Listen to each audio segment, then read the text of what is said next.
now.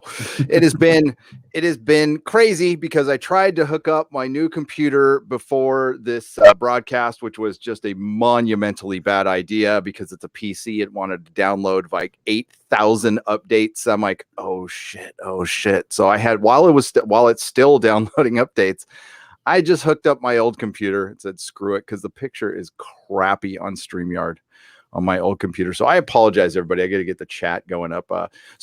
Comics Division at Friday Night Tights is back. Comics Division is back. We're going to talk about, Avengers Endgame. We're going to re-review it with fresh eyes. And then we're going to discuss, I guess, Star Wars rumors because, I kind of said my piece on them. Comics Division. Okay. I know you're a busy guy, but I watched your videos. I thought they were pretty interesting. Thanks. Yeah, and listen, I don't report anything as fact. It's their rumors. They're rumors, but again, it's from an insider whom I trust, or I wouldn't have ran with them because I hear stuff all the time. I do. But let me get to the chat open here too. Greetings, everybody.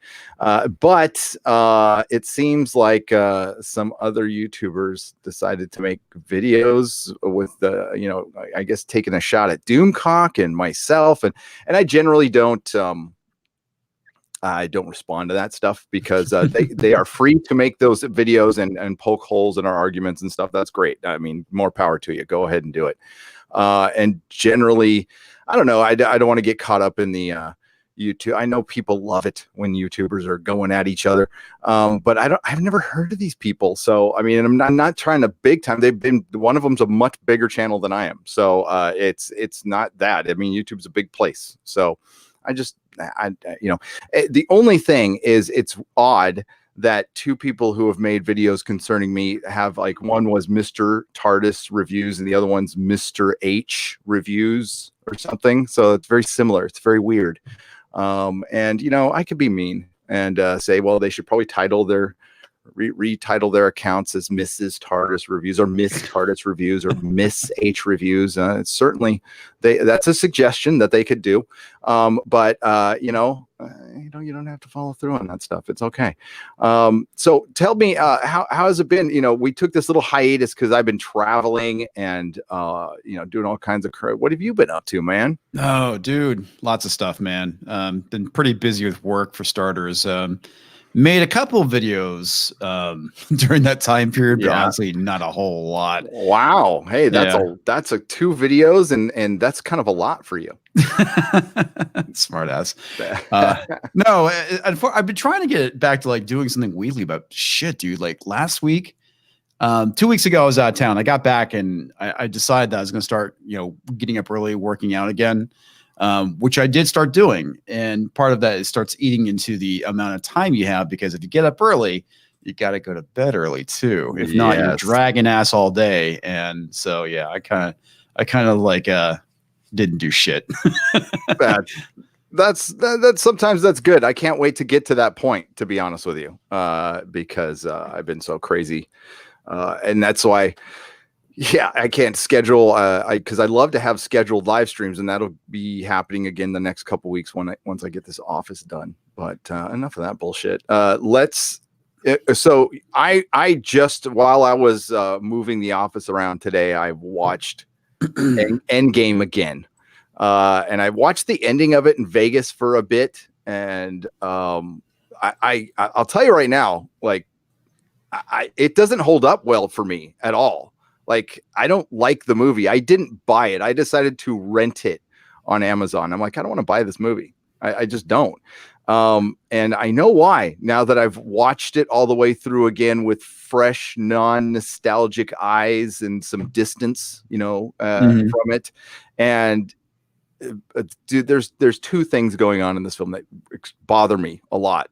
The first is within the narrative, the 5-year jump is just something narratively you cannot get around for the rest of the MCU unless you change the universe completely, right? That is something I've talked to several of my friends about. My biggest issue with what was happened is the 5-year gap, because it really kind of they painted themselves into a corner. And like the Spider-Man movie is a perfectly good example of the issues from this movie. First off, being a nerd, I think about these things. There's the economic issues behind it because suddenly all these people have returned. There's going to be not enough food, not enough housing, not enough cash to go around because the world has adjusted to that point. But also during that time period, there is probably going to be the collapse of all life because suddenly you have half the things around that's producing air, half the food, half the cattle, half the population to keep things running. Half the knowledge suddenly just disappeared. God damn it, dog! You're all tied up. So he's got to take care of his dog. So, oh look, Mrs. Nerdrotic is in the chat. Hail, Mrs. Nerdrotic. Hey, Mrs. Nerdrotic. What's up? So yeah, continue the 5-year jump because you were making some great points there. So yeah, I mean, it's kind of the issues with that. Obviously, it wasn't well thought out, and the fact that they just brushed it off, I find really irritating because this is something that you could build an entire series off of. The disappearance of half of all life, and then maybe the return of all life, whatever. The thing is, that is something so pivotal, something that would shape the future of the MCU, but yet it's brushed off like it's a joke. And that's kind of the problem with it, is the fact that it's not treated serious at all. And clearly Disney had no intentions of really kind of dealing with it going forward. It's just made as a joke, ignored, and life goes on. And that's a really shitty way of handling things. Totally. And here's what I think. This is just speculation. What I think they could be using it for, and this is bad, is prequels. They could make prequels till the end of time about the 5-year gap now and retcon the crap out of stuff. And I'm prequeled out anyway, and it turns out like a lot of the D plus, I call Disney Plus D plus. No, I do too. It's fucking hilarious, man. It's the shows are going to be prequels. It looks like we're going to talk about the Obi-Wan show. That's a prequel. We're also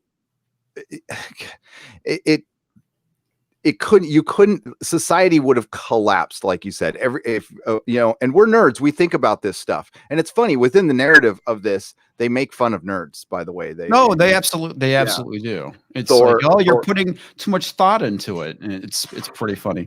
One of the things I thought was really funny, and something I at some point will probably do a video addressing, is the Mary Sue had the funniest article about male fans not liking the female Thor. And it's like, oh, so you want to see a glistening dude all muscular and trying to make it like, very, very gay. It's like, that's very anti-progressive of you, Mary Sue. Yeah. I thought that shit was hilarious. It is. And it shows what they're really about. They're just really about, trolling and that's why I just, I've watched, Know Thy Enemy. I've watched some of their podcast. Have you ever seen it? It's on YouTube. No. What are they? Oh my God. It's something like, well, actually, like, how somebody from the Mary Sue would talk. Well, actually, somebody who starts their sentences like that. And I'm kind of dumbfounded on why they like comics at all, because everything they don't like is what it's been built on. Yeah, well, you see what the director of Black Widow is going to be doing with it. And I'm so fucking done with the MCU. I have no desire to see anything moving forward because I'm like, fuck it at this point. I think the last movie I'll see from Disney is probably going to be the next Star Wars movie, so I can just make fun of it. And that's really about it. I don't want to see Black Widow.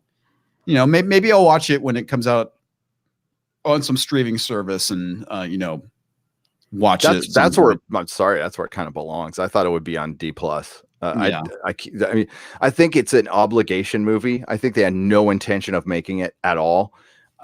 Because if you're not attaching it to some big tentpole thing like Thanos or something like that, it's just not gonna. It's gonna do it's all like Ant-Man money.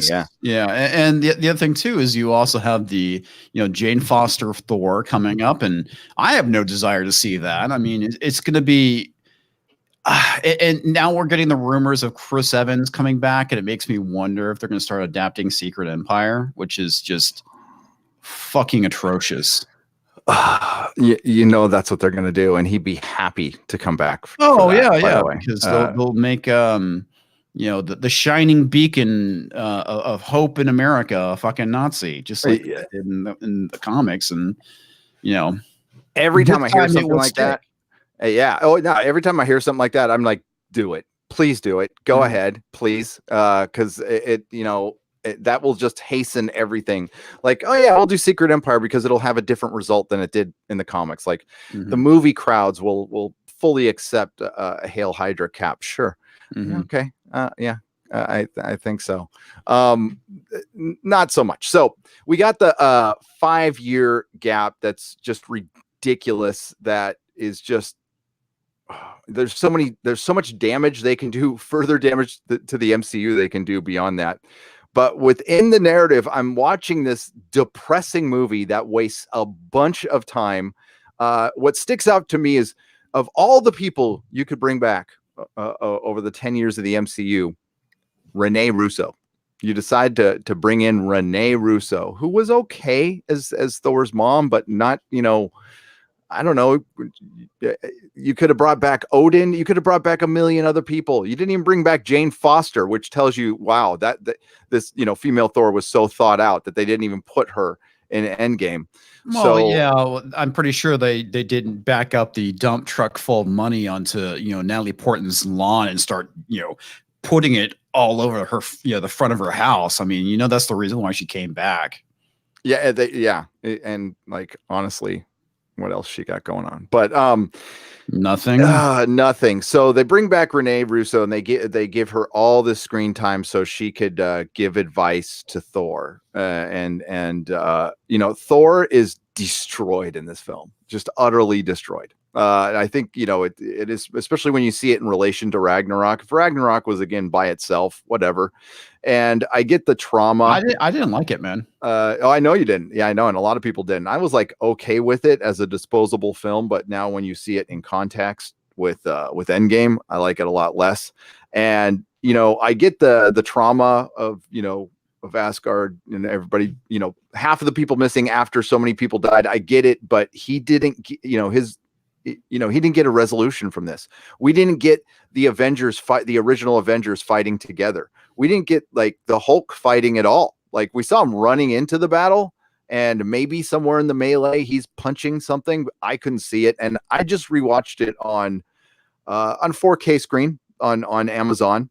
I got the UHD, and the end battle looks terrible. It looks terrible. So, I'll be honest with you. Most things on 4K look terrible.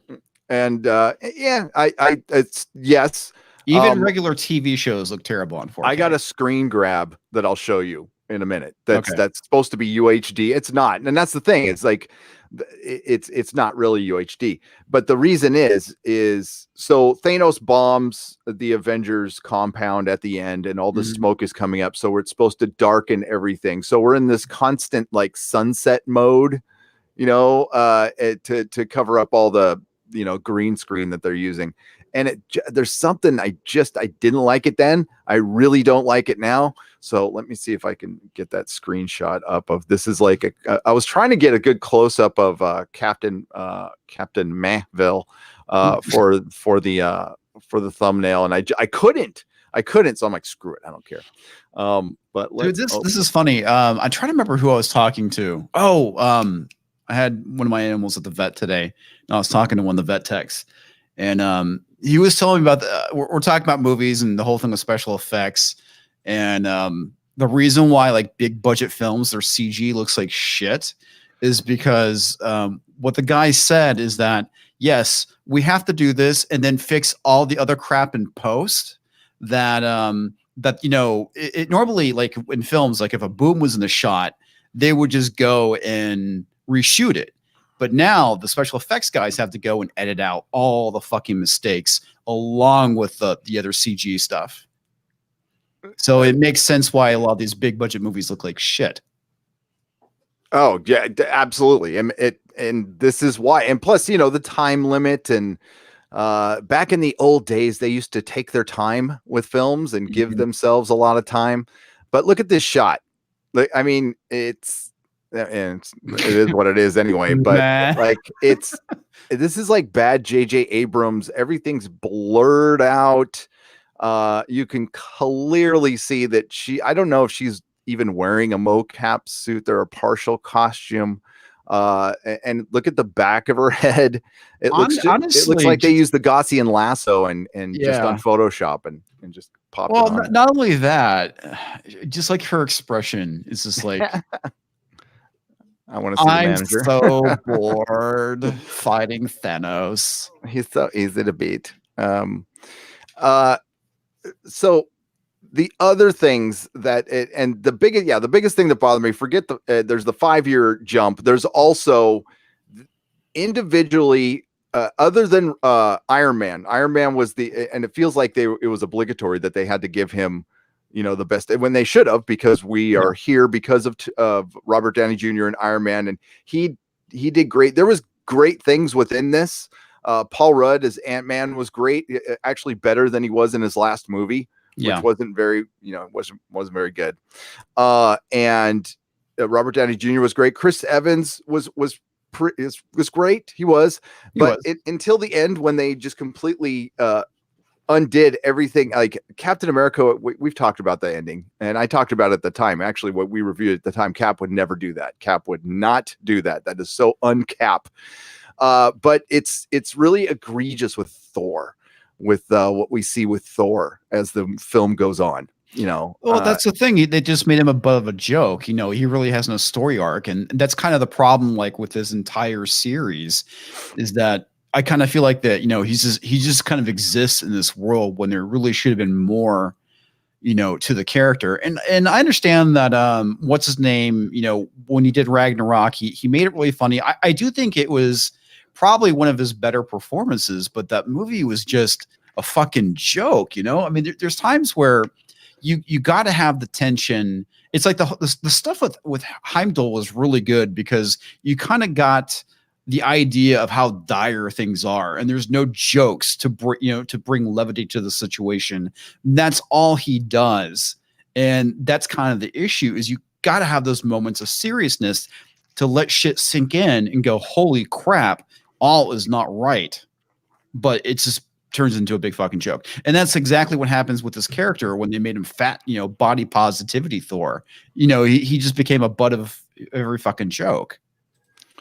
Yep. No, and you're absolutely right. And that's the biggest problem with that film. And, there is, like a seriousness, and there's consequences in Endgame, but it feels hollow when we're taking on like past Thanos. And especially since they focused so much on Thanos, and it was his film in Infinity War, and then for him to just be dispatched, and we're basically fighting a different version. The confusing timelines. It's super cheap. It's really cheap. But the worst thing was what was done to each of our major characters. So in this, the 5-year jump, I'm still trying to get my head around why they chose this angle. I think maybe it was just a cheap way to go back and, go through the 10 years and then bring everybody back at once at the end. And it's such they could have done a million different things on this, like follow the comic as much as possible. Maybe. Well, that was the thing I was going to get to, is that because it was deviated so much from the comic, how could they actually go and adapt it? Because, there's some key characters that are missing, Adam Warlock being one of them. Yes, and they could have replaced those characters. That's what people have done in the past. I know, but a lot of people were very concerned that Adam Warlock was going to be replaced with Captain Marvel. And yes, and that's fans would have been pissed, man. If they did that, even that in that one scene, the one that you capture where she's fighting Thanos, I was just like, oh shit, here it comes, and it didn't happen. You're like, yep, whoo, dodged the bullet. Yes, we did. The thing is, it hit all the emotional beats just right. Like it made you feel sad and feel happy. We got the Avengers assemble, but nothing made any kind of logical sense. I'd be very curious to see if Mahler takes on this film, because it kind of is worthy of that kind of a style of just dissecting would be the better term for it. And Rome Hader also brings up another thing with Lady Death not being involved, and that was hinted at in the first Avengers a little bit, and I guess that's where I guess things started to deviate from, because that's where Disney comes in and I guess gets a hold of the MCU, and suddenly all that stuff, there's just like little bits of things that were happening suddenly have gone away, and Death being one of them. Have we gotten so bad with the current Time's Up Me Too era that we can't even show Lady Death in a bad light? Maybe that's why they didn't want to do it, because they would have to show her in a positive light somehow. I don't know. It's got to be asked, because things have gotten that crazy. And I think that's partially why they changed Nebula's storyline too. Although Karen Gillan did a great job as Nebula. She was absolutely still the best thing in it, and I love the one thing they went. It had moments of like greatness, but they were in the small scenes. Like I've said before, the Tony Stark Nebula being trapped on the ship, that was cool. I like that. Yeah, that was. I mean, the part of the issue is that you have like these really great moments in these scenes throughout this movie, but that does not make a cohesive narrative. That does not make a good movie, and that's the thing that kind of sucks about it. Even like, as much as I complain about Ragnarok, there are scenes in it I really enjoy. The fight between Thor and Hulk is awesome. There's some generally funny scenes there, like when Thor is getting his hair cut. That shit was hilarious. But overall, it's like I didn't like the villain. I couldn't stand Valkyrie. It's just like she felt like such a tacked on character, and now they're making her into more of a big thing with the She-Thor movie, and she's the king of Asgard looking for her queen. It's just like, Jesus. Tessa Thompson, the only thing I've seen her, I haven't seen her in a bunch of stuff, okay, but was Westworld season 1. She worked as kind of the representative of Delos, who was evil. And then went off the rails in season 2. But it's there's and we're going to go to the people a little bit, and we'll keep talking about this. But the main thing was undercutting some of the main characters for whatever reason. And listen, you didn't. I am of the school you didn't need to kill anybody.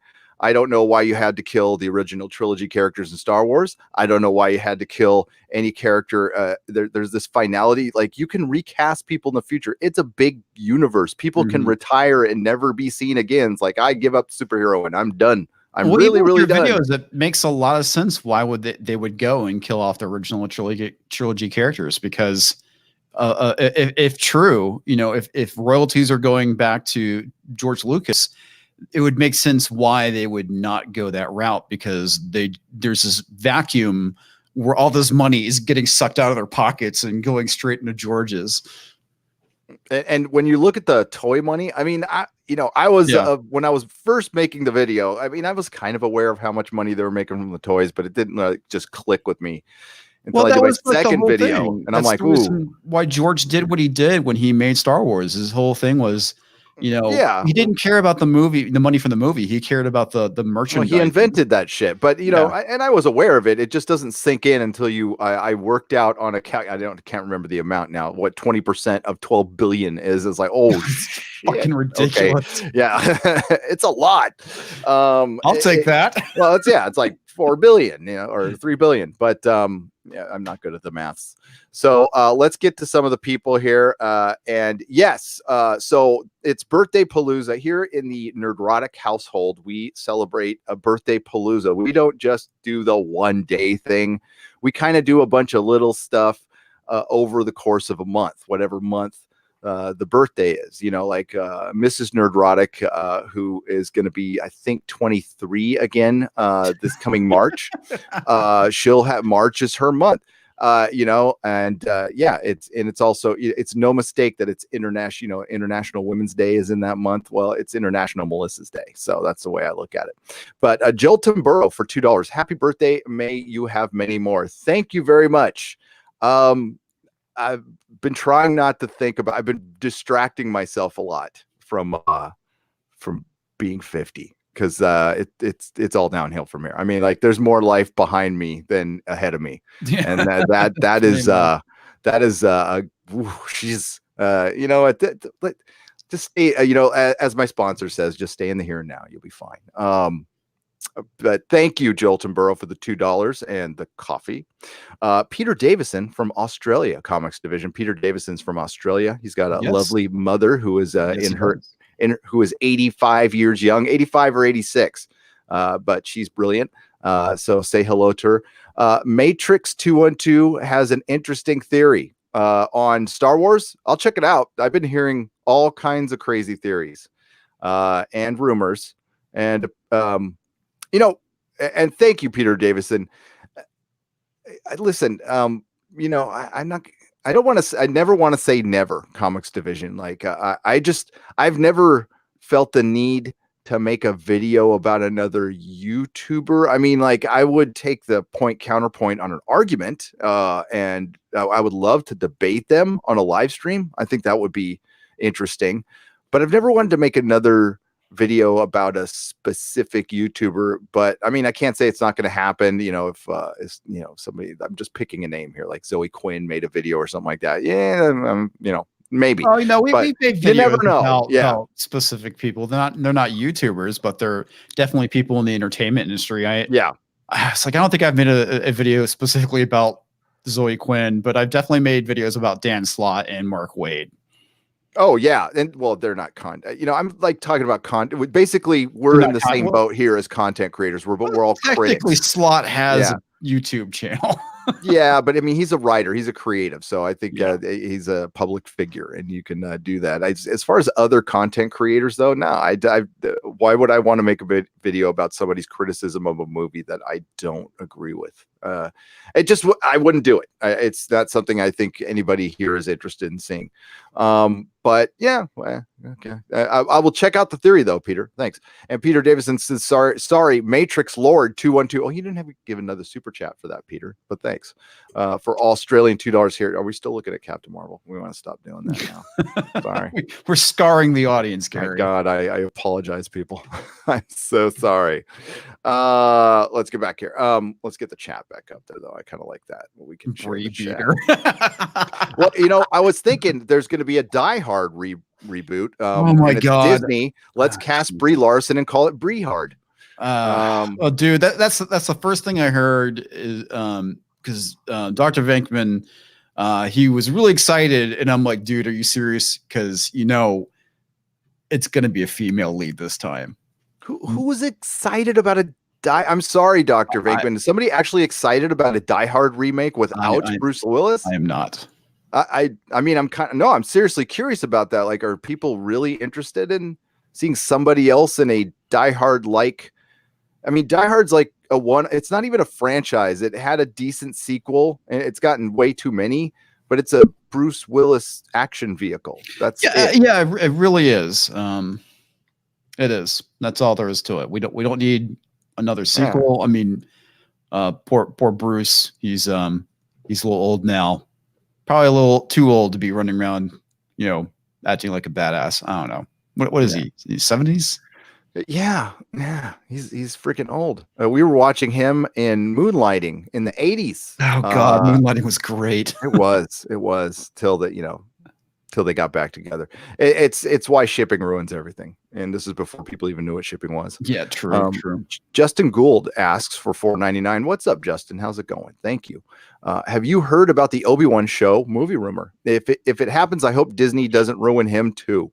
And I think that's the general sentiment from pretty much everybody. It's like Disney's doing it. Oh God, don't screw this up too. I think they're going to. That's the problem. It's so when you heard about this, what was your first reaction? What's your expectation from a Disney Obi-Wan prequel? Prediction, we'll say. My prediction, because Gary, entertainment is female, and you're going to have another character who will be introduced, who is probably going to be more at the forefront of the series, which will be female, and she'll basically show him up in the Force, show him what a terrible Jedi he is.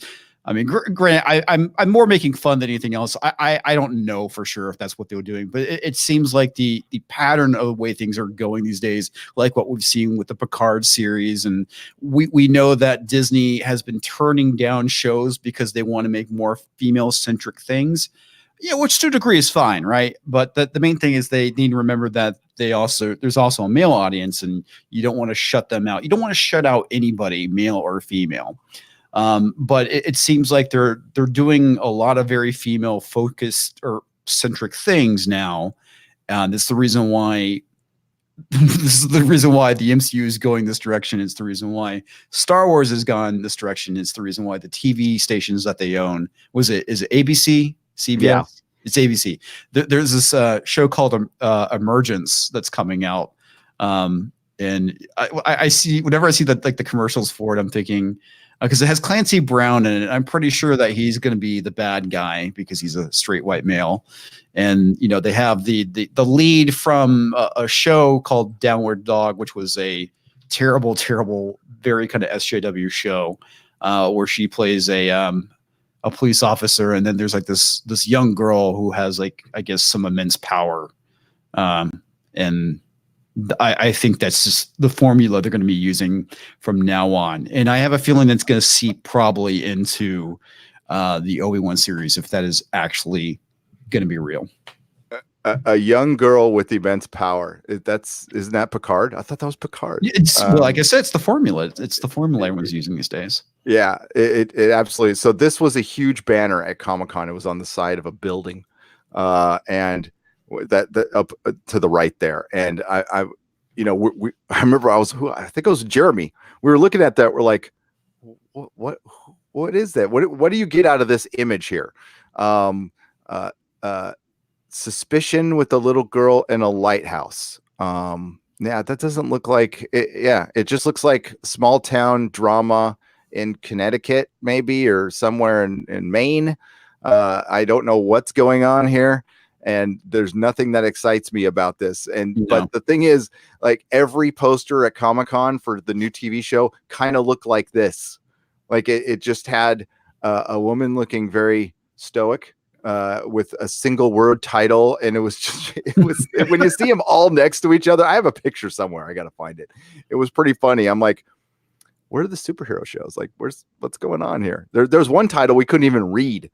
They spelled it so weird that you couldn't read it. Nobody could figure it out. They're like, what's that show? I don't know what the hell it even says. But yeah, that's it doesn't matter. It'll be canceled. Not even halfway through the season. Yes. Speaking of canceled, I think Krypton got canceled. And it deserved it. You mean it didn't already?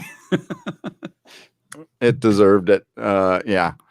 I was surprised it went to season 2, to be honest with you. It was so bad. It's by David S. Goyer, who's gotten a lot of mileage from working with Nolan, and anybody who works with Nolan is going to look good no matter what. However you feel about Nolan, the guy's very talented, a very solid, talented director, and kind of a rare breed now. And yeah, I don't like David S. Goyer at all. So Tyrone Beer for Australian $2. I'll watch the vid later. Doomcock stole your slot. No, listen, YouTube is a big place. And I've been doing Friday Night Tights for almost 2 years now. So we took a little hiatus, but yeah, go ahead and watch later. But you're gonna have to watch it somewhere else because it won't be here. It'll be on Nerdrotic Live and nerdrotic.com. I rarely keep the only live streams I keep up are the Inquisition and the Nooners.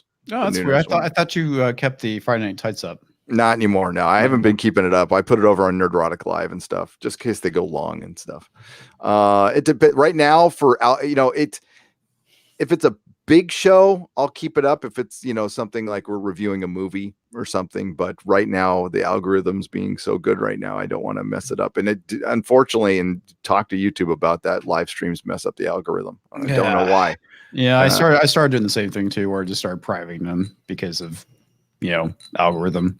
Yeah, it is a fact that it does. I don't, and it's because I don't want to bore people with this, but if you have a 2 to 3 hour live stream, if you're just jumping on for like a half an hour, it's not YouTube sees that as you're not interested in it, even though a half an hour on a live stream is a pretty good chunk of time to be listening, to be honest with you, especially when it's not live, somebody's listening to it later. So they take that as poor engagement, and they start recommending you less. And this is after I went to VidCon and went to an entire panel where they're like, please live stream more. It's like, okay. Yeah, that's so stupid, and I understand why they do certain things, because it's all about engagement, right? Yep. It's not just about the number of views you get, but it's the actual engagement, because you could game the whole thing with views.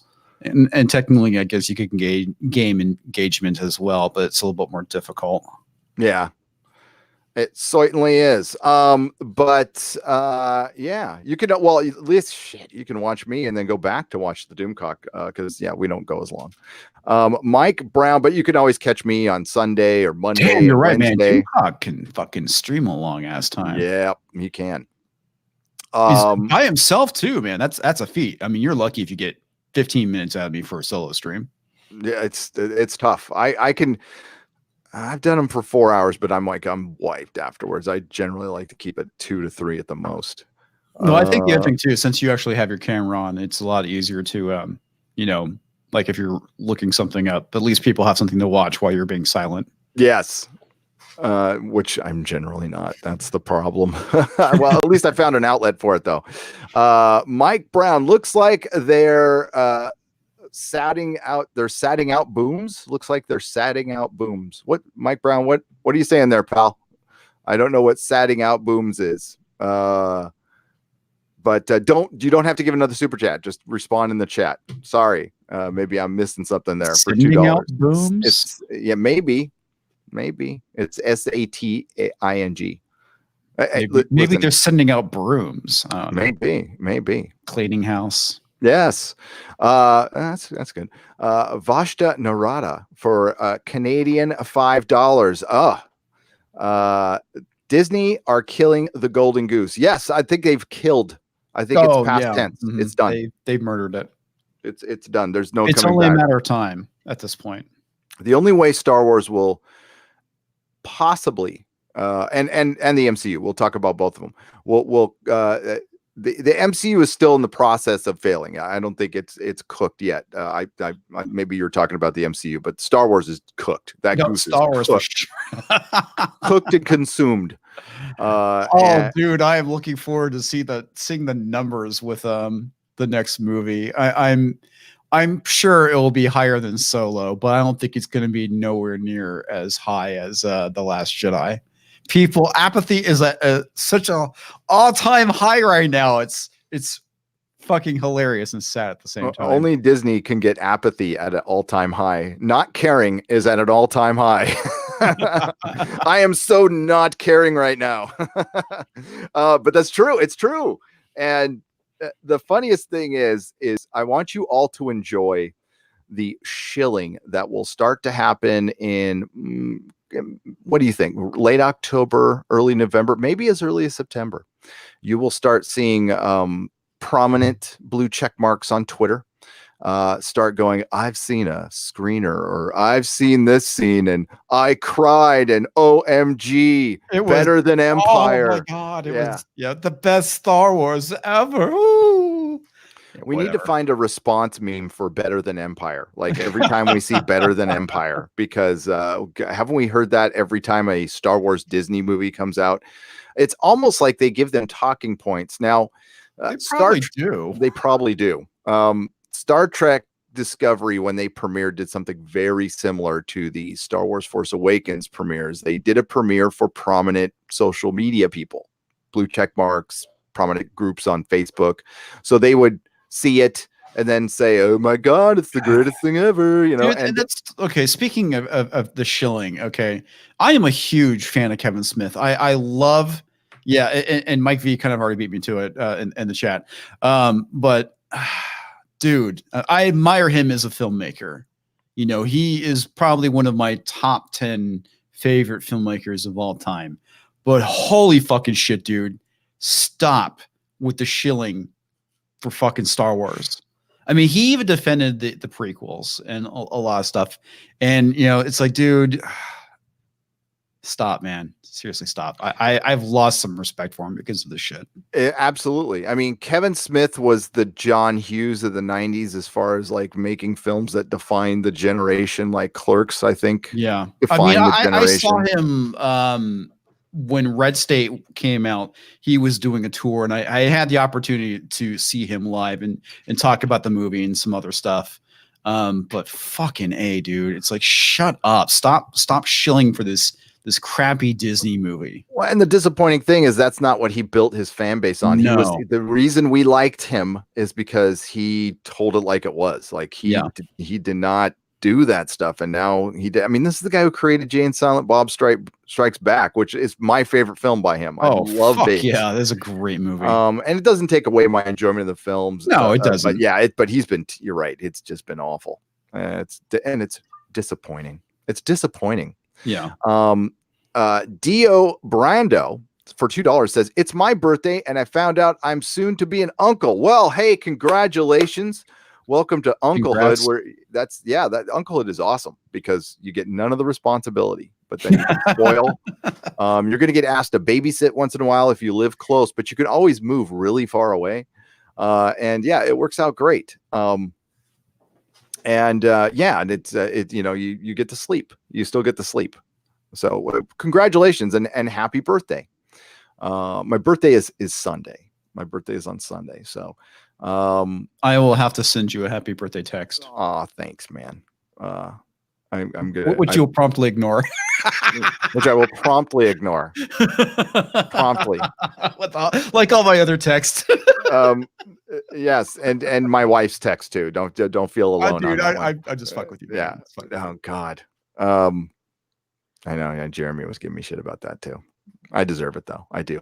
TK for $10. Only saw Endgame once in theaters. Saw most other MCU films at least twice, except for Captain Marvel, which I didn't see. Smart.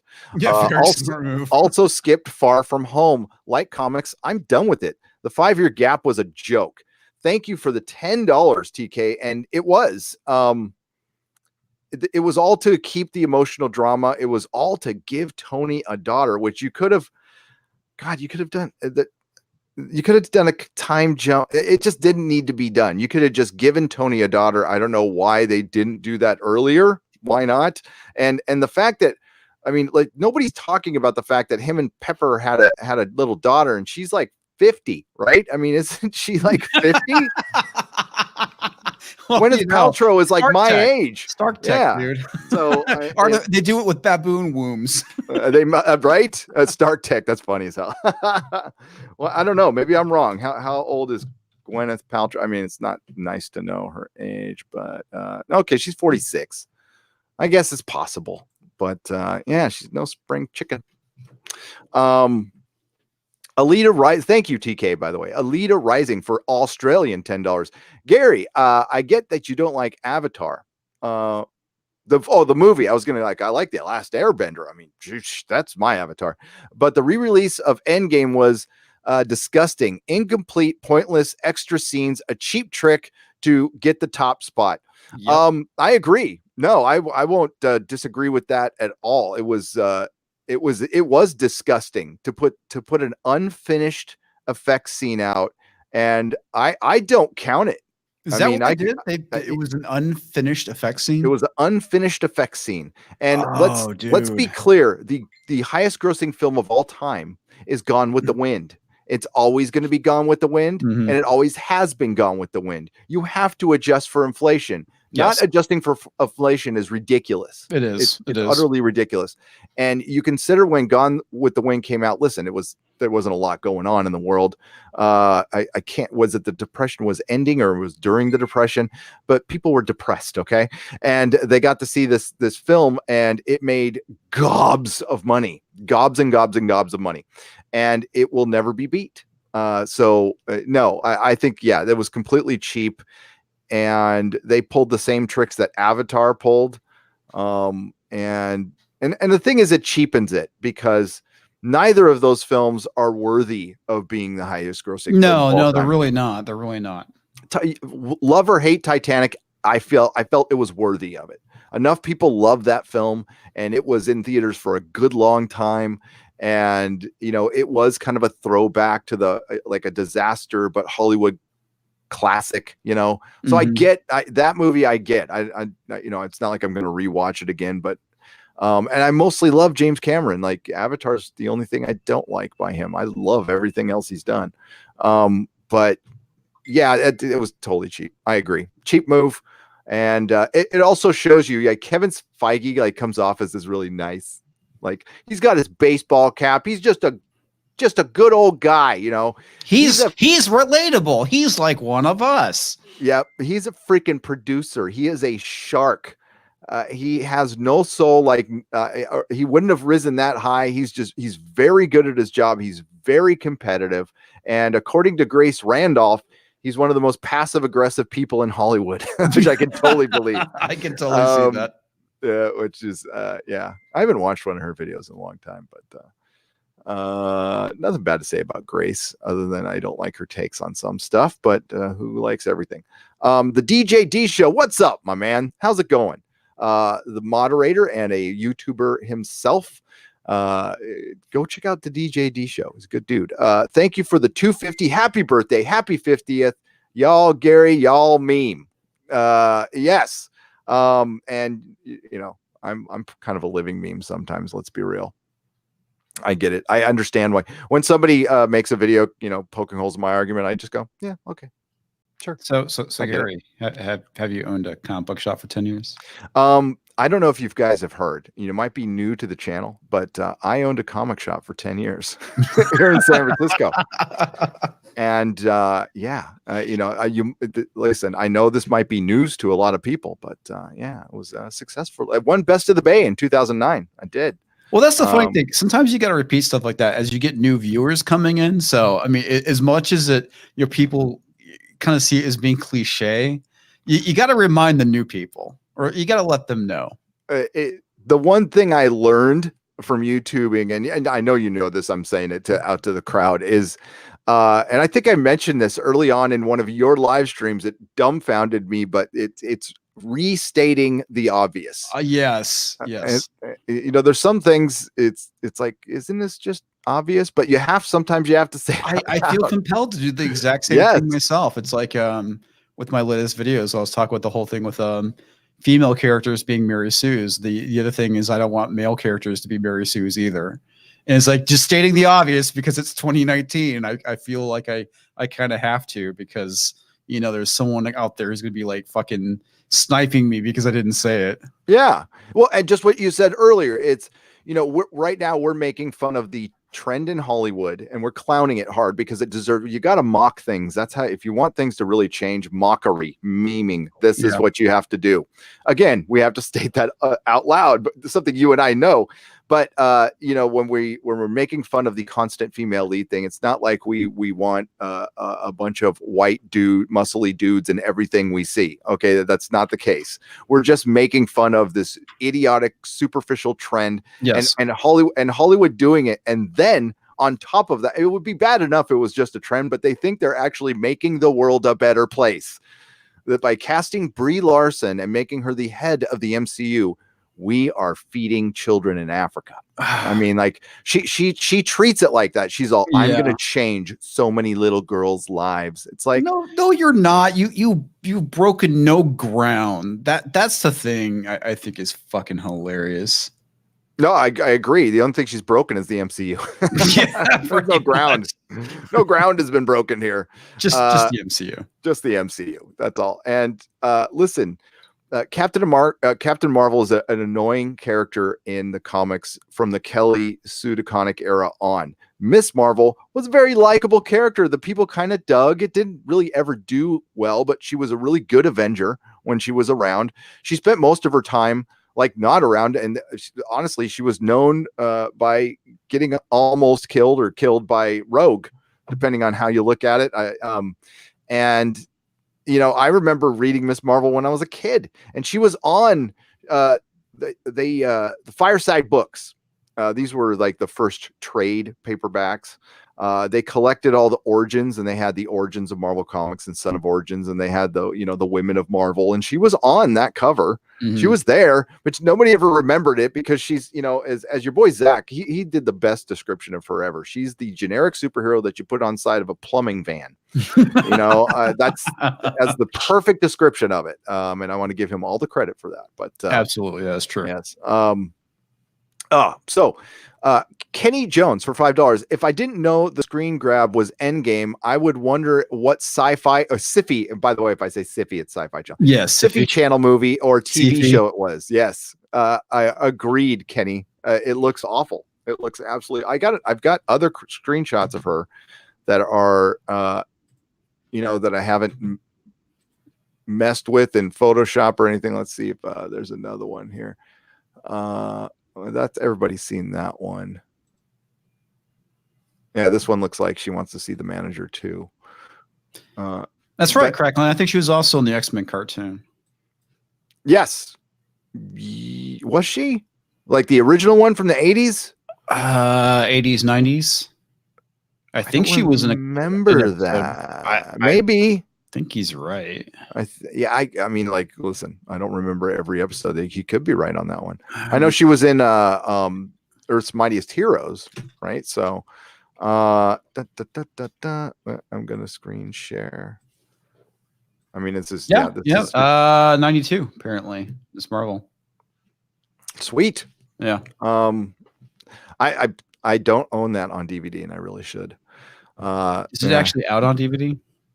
I don't. It used to be. It used to have to buy it in It wasn't out in seasons. I think you bought blocks of episodes or something like that. There's still some available on Amazon. I don't think there's a bunch of bootlegs out there. I used to buy the bootlegs all the time. I've got a Spider-Man the Animated Series bootleg that I got from the 90s, which is just burned from recordings, from VHS recordings on a TV, and I loved it back then. That was great.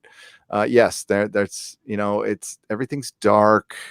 That one looks a little better though. But it makes no sense that they had her there and she's like, I'm in space and dealing with all this stuff. But they're trying to go back in time to undo it. So technically you're not going to be gone that long. It just the reasoning for having her gone and the reason and not bringing in Valkyrie. I mean, I know why they didn't bring in these characters, and I'm glad they didn't. But Valkyrie's a pretty powerful character. They could have really used her on Vormir. She could have probably held up better, or maybe sacrificed herself. That's just me. Yeah. No, just a suggestion. No real loss, right? Yeah. I mean, we get rid. Well, it makes me kind of wonder. What do you think the extent of her character is going to be in Thor: Love and Thunder? And do you think that Jane Foster will end up being her love interest? I think Lady Sif, didn't she volunteer to be her love interest? And yeah, the actress did. I think they'll have another one. I think it'll be like she'll be a background story. She won't be the star, and she'll come in the battle, and they'll have some subplot with her getting her queen. But why don't they just call her, since they're calling her a king, why don't you just call the other one a king? Why does it have to be king and queen? That's so whatever. It's so whatever. It's so whatever. Yeah, I mean, I don't care. But Tessa Thompson will be Tessa Thompson, like the same role she is in everything else. She'll be sassy, no nonsense, hard drinking, hard hitting, angry, smirky girl. That's what she'll be. Yeah. That we can expect. Logic Noodles for $20 Australian. G'day, Gary and Comics Division. If Endgame followed the comics more closely, it could have been so much better. Thanos' motive for the snap in the comics was to fulfill a promise to Lady Death. Mm-hmm. His love interest. Happy birthday to. Thank you very much. And yes, originally I was kind of down with he wants to purify the universe by getting rid of half of all life. But again, when you think about it, it's like, what? Yeah, well, it's like half all the birds on Earth. What? He's talking about overpopulation, basically. Yeah, he's talking about world population, but he ends up killing everything. But it's like, dude, I mean, you have the Infinity Gauntlet. Why not make abundance for everybody? That's the more logical, simpler solution than wiping out half of all life. I mean, actually, if he was that brilliant, he would have broken down like the percentage of sentient beings that are consuming too much on their planets.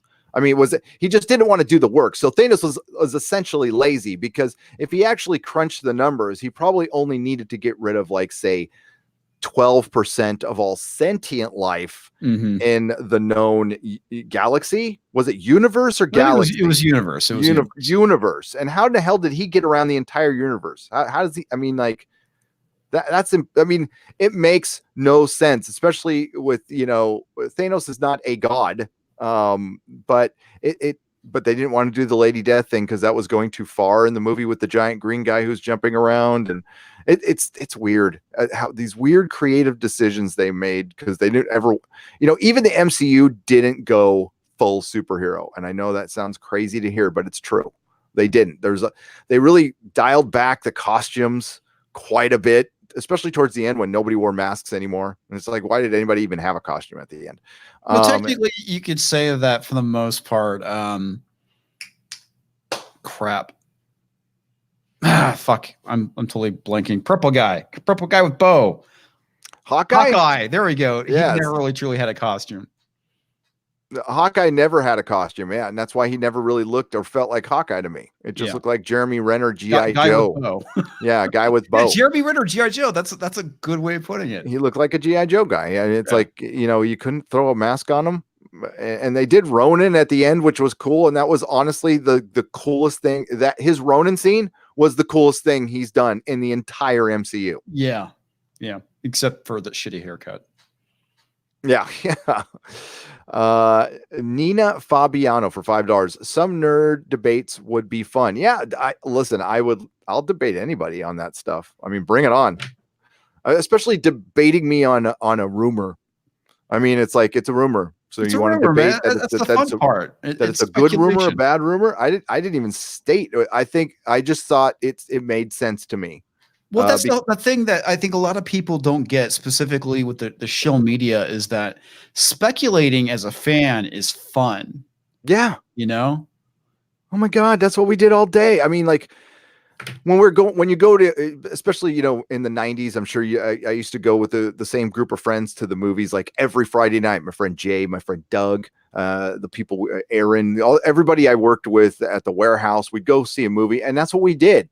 We theorized, we bullshitted, we recast movies, we'd cast superhero movies, because you had to wait for a movie, and then you get there like a half an hour and you just shoot the shit. That's what fans do. So to shoot that down means you fundamentally don't understand fandom, and you're just new here, or just here for a minute. You don't like fun. I mean, that's just kind of the exactly thing, right? I mean, no fun. No fun allowed, folks. Entertainment's not allowed to be entertaining. It's supposed to be preachy. It's supposed to be preachy and make bad, make white people feel bad. Fuck, dude. The chick from Medium and crap, I'm totally fucking blanking on her name, and the show that she was on. She started like making all these tweets apologizing for being white. Let me see if I can find out. I'm building in the comics. They had a Patricia Arquette. Patricia Arquette. Yeah, there we go. It's like, what the fuck is wrong with these celebrities? I mean, Armie Hammer was like the same way. Basically, wanting to practically cut off his penis and apologize for it. It's just like, Jesus, dude. That's what happens when you're in this, like, it's an elite bubble, and when they start, I mean, that's a pretty common thing you see with actors and actresses, not with the white guilt thing, but they start to kind of lose it when they get older, because they don't get as much attention. Their relevance is gone. Their career's over. Like, I mean, I'm sure they made plenty of money, but it's not really about money. With actors and actresses, their fame and their image matters way more to them than actual money. I'm sure they'd love to have it, but I don't know. I think they would take not looking bad over a big paycheck any day. So because the money will come later for them. Plus they get so much so much. Their ass is kissed all the time. They get a bunch of free stuff. You know, when Patricia Arquette, imagine how many meals she's never had to pay for because she was in True Romance. True Romance. Thank you. That was the movie I was trying to remember.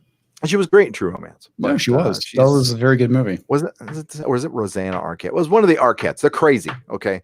Yeah. Patricia Arquette. I'm thinking, you know, possibly drugs. I always just lean towards drugs when people act weird.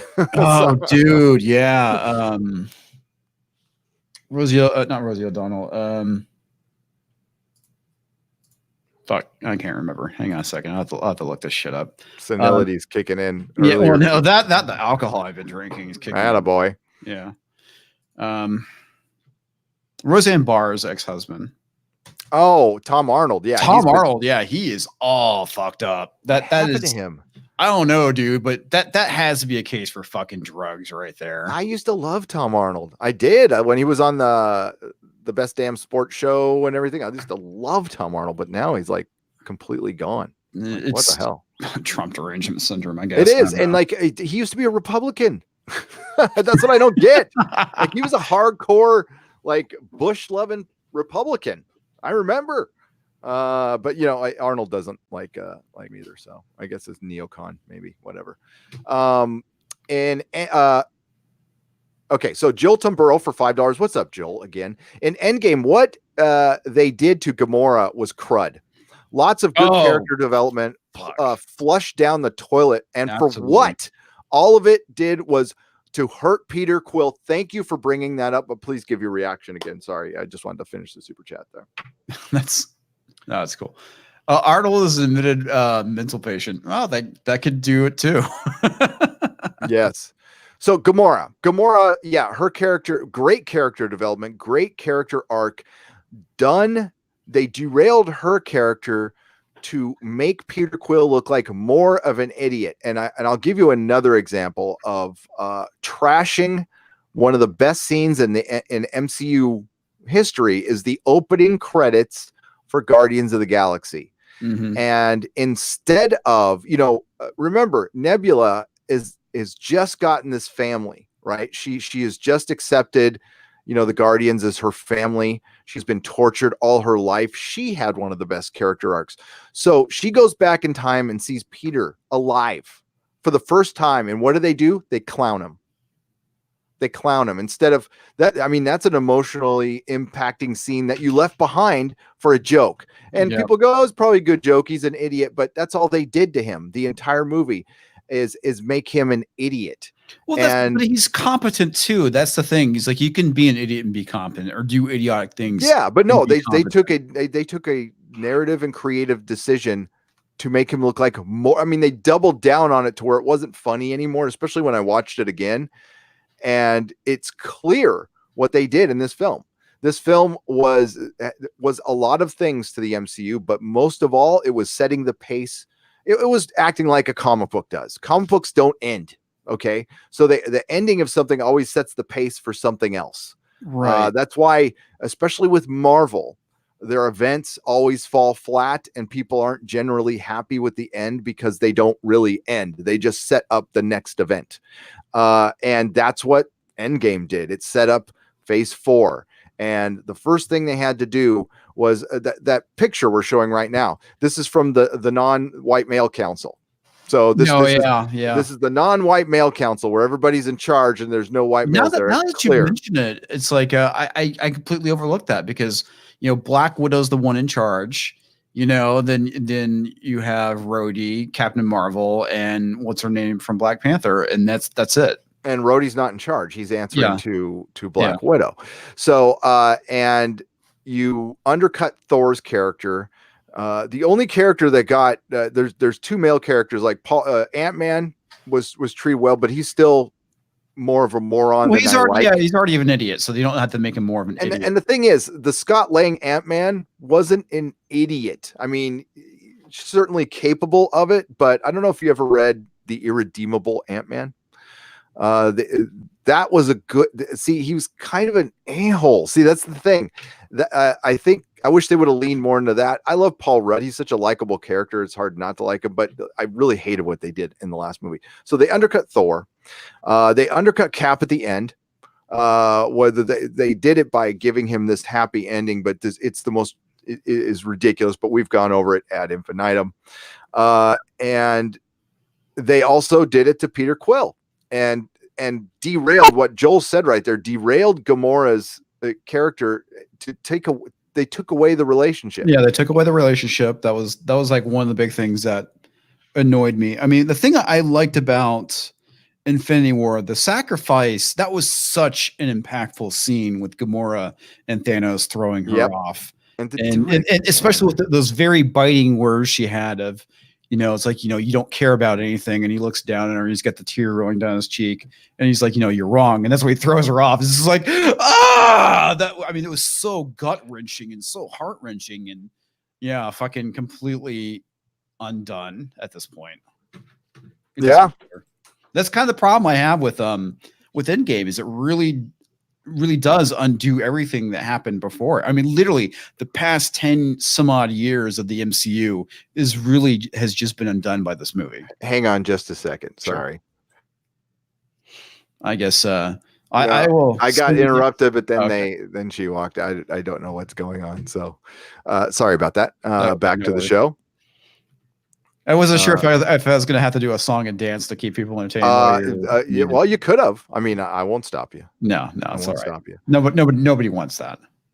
So John Gensel, is it Gwensel or Gensel? Sorry if I mispronounced that, John. For $5. Hail Gary, happy birthday from Austin, Texas. Hey, Texas represent. Texas, Austin. Yeah, and you're not in Austin. Not in Austin, but not that far from Austin. You're in not Austin. Selena Kyle, formerly Captain Mary Sue SJW from Pahrump, Nevada. $1.99. Hey Gary, where's that birthday shirt I got you? Well, it is packed up somewhere. But actually, you know what? I wore it 2 days ago. So it's probably in the wash right now. But thank you again, Seahawk Scott for $2. How about a brown check? A brown check. Is it like instead of a blue check? Instead of a blue check. Okay, I got you. I got you. It took me a minute there, Seahawk Scott. Thank you. Sometimes it's like the brown note. Yeah, exactly. A brown check. There you go. I like that. Well done, sir. Christy Miller for $2. Happy birthday, you filthy animal. Why, thank you, Christy, and thank you for being a wonderful wrench and mod and doing great work here. And thank you to all the mods, and thank you very much. It's so far it's been a happy birthday. You guys can, but it's mostly been working in this office trying to get it set up. It's not nearly done, but I got it presentable. But there's boxes all around me right now. So, Eskimoto Phono for $4.99. Happy birthday. I missed Friday Night Tides. Captain Marvel and its Steelbook Blu-rays were on sale. Potts should have been pregnant during the Infinity War. Yeah, that's right, because that girl is 7, right? In real life, she was 7. I thought she was filming. Like 5. She was 5, maybe. I don't know. But yeah, she probably should have been pregnant. Well, maybe that's not Tony's kid. Yeah, there you go. Know. Maybe that's Happy's kid. But Tony wasn't gone that whole time. So Eli McGinnis for $4.99. Happy birthday. Thank you, Eli. I appreciate it. By the way, thank you for all the kind donations, everybody. It keeps the lights on around here, keeps us going, lots of content. I know I haven't put out a ton this week, but honestly, the videos have done like way better than I thought they were. And I think, and it's no different than what I've done before. I just think I noticed I went to Target. We have these little boutique Targets here in San Francisco because we don't have enough Targets, so we need one on every block now. and there's one in this mall right next to. I live kind of close to San Francisco State University, which is really bad place to live near. And the school was back. And I think that's got a lot to do with, I think people will, what happens is we just went through a slow period on YouTube. The ad rates are down. So the ad rates are going to start going up in September. Things are going to start ramping up again. And I think that might have something to do with it. But yeah, the videos did great. So thank you, everybody. I didn't expect the one I put out this morning to do as well as it did. So yay. And it was just, I just found something in an article that I thought kind of stuck out like a sore thumb. And I can't believe the Hollywood Reporter didn't run with that headline. Maybe they were afraid to, I don't know. But actually, I missed your video for today. So, what was it about? So in the article, it said, are Dan and Dave a gamble for Netflix? I'm paraphrasing, which of course they are, considering they've done one TV series and it wasn't successful. It was successful, bottom line successful. They made lots of money, got a lot of people watching. But as far as being a TV series that people are going to watch for again and again till the end of time, not the case anymore. It just ended bad. It ended bad. So it like it'll still be in. It'll still be in people will still watch it for the next few years, and then it'll just absolutely fade away. It'll fade away and just be known as something that, well, it had a great start and a horrible ending. So they got signed over to Netflix for $250 million. So this article talks about like, wow, it's kind of a gamble because the people who are getting that big money, they've done lots of shows.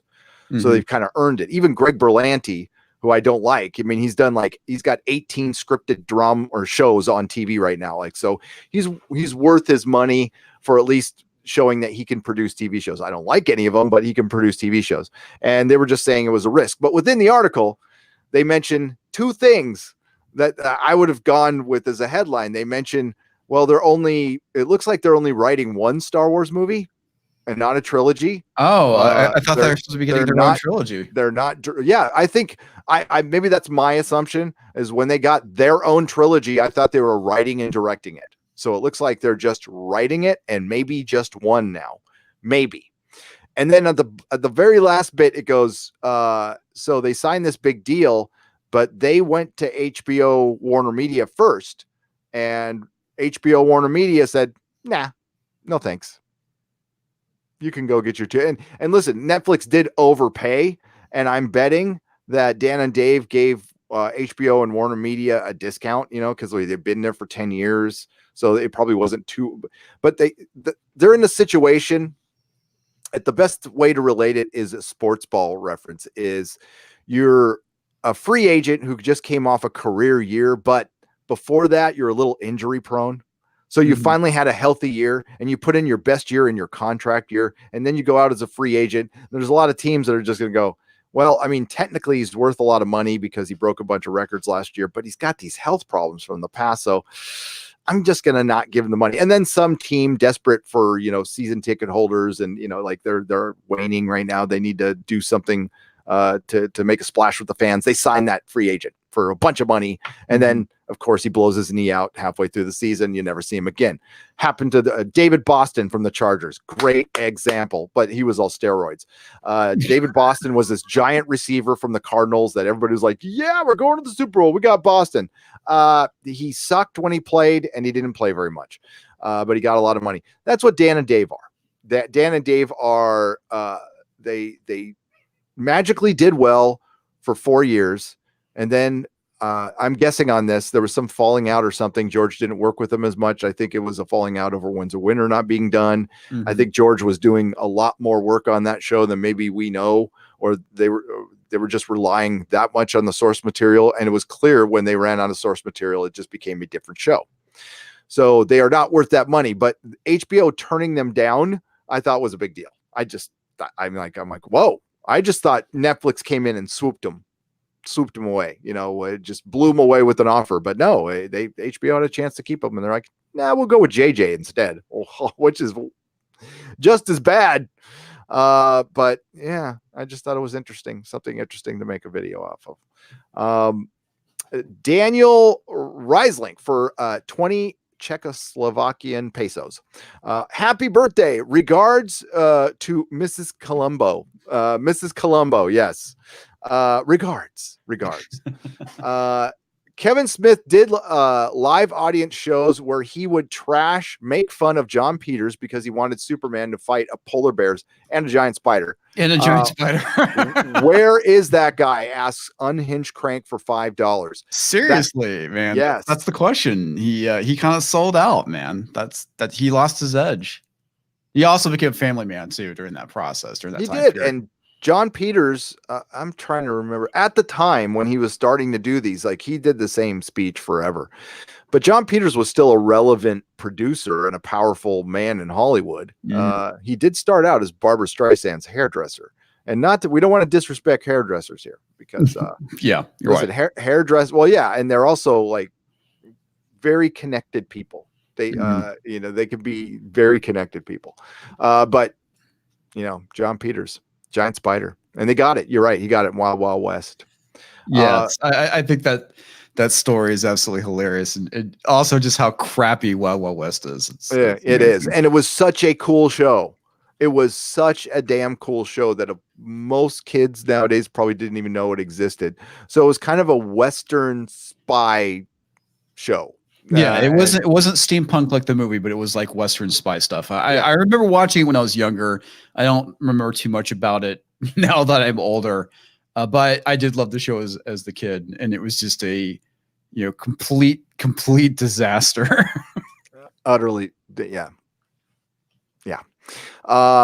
B90210 is woke. Oh, Beverly Hills 90210 is woke about becoming woke. Keep an eye out for Beverly Hills 90210 advertising for Star Wars films since it's Fox.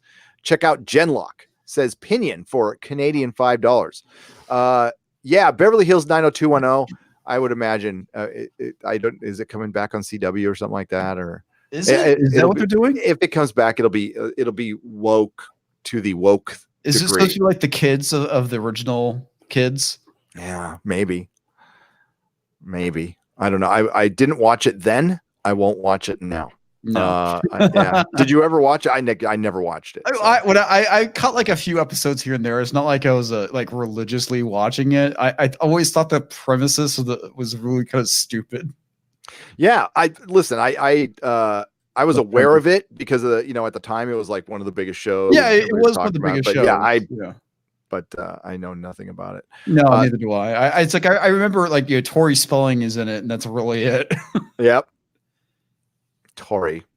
And it had and nothing to do with her dad being a super producer. No, not at all. Or her grandpa or whatever. Yeah, and I also remember Aaron Spelling doing was it The Masquerade, which is a really shitty adaptation of Vampire the Masquerade. Yes. It's so fucking hilarious. Yes. Aaron Spelling was her dad or grandpa, or was he just old enough to be her grandpa, but he was her dad? I think it was her dad. I think so.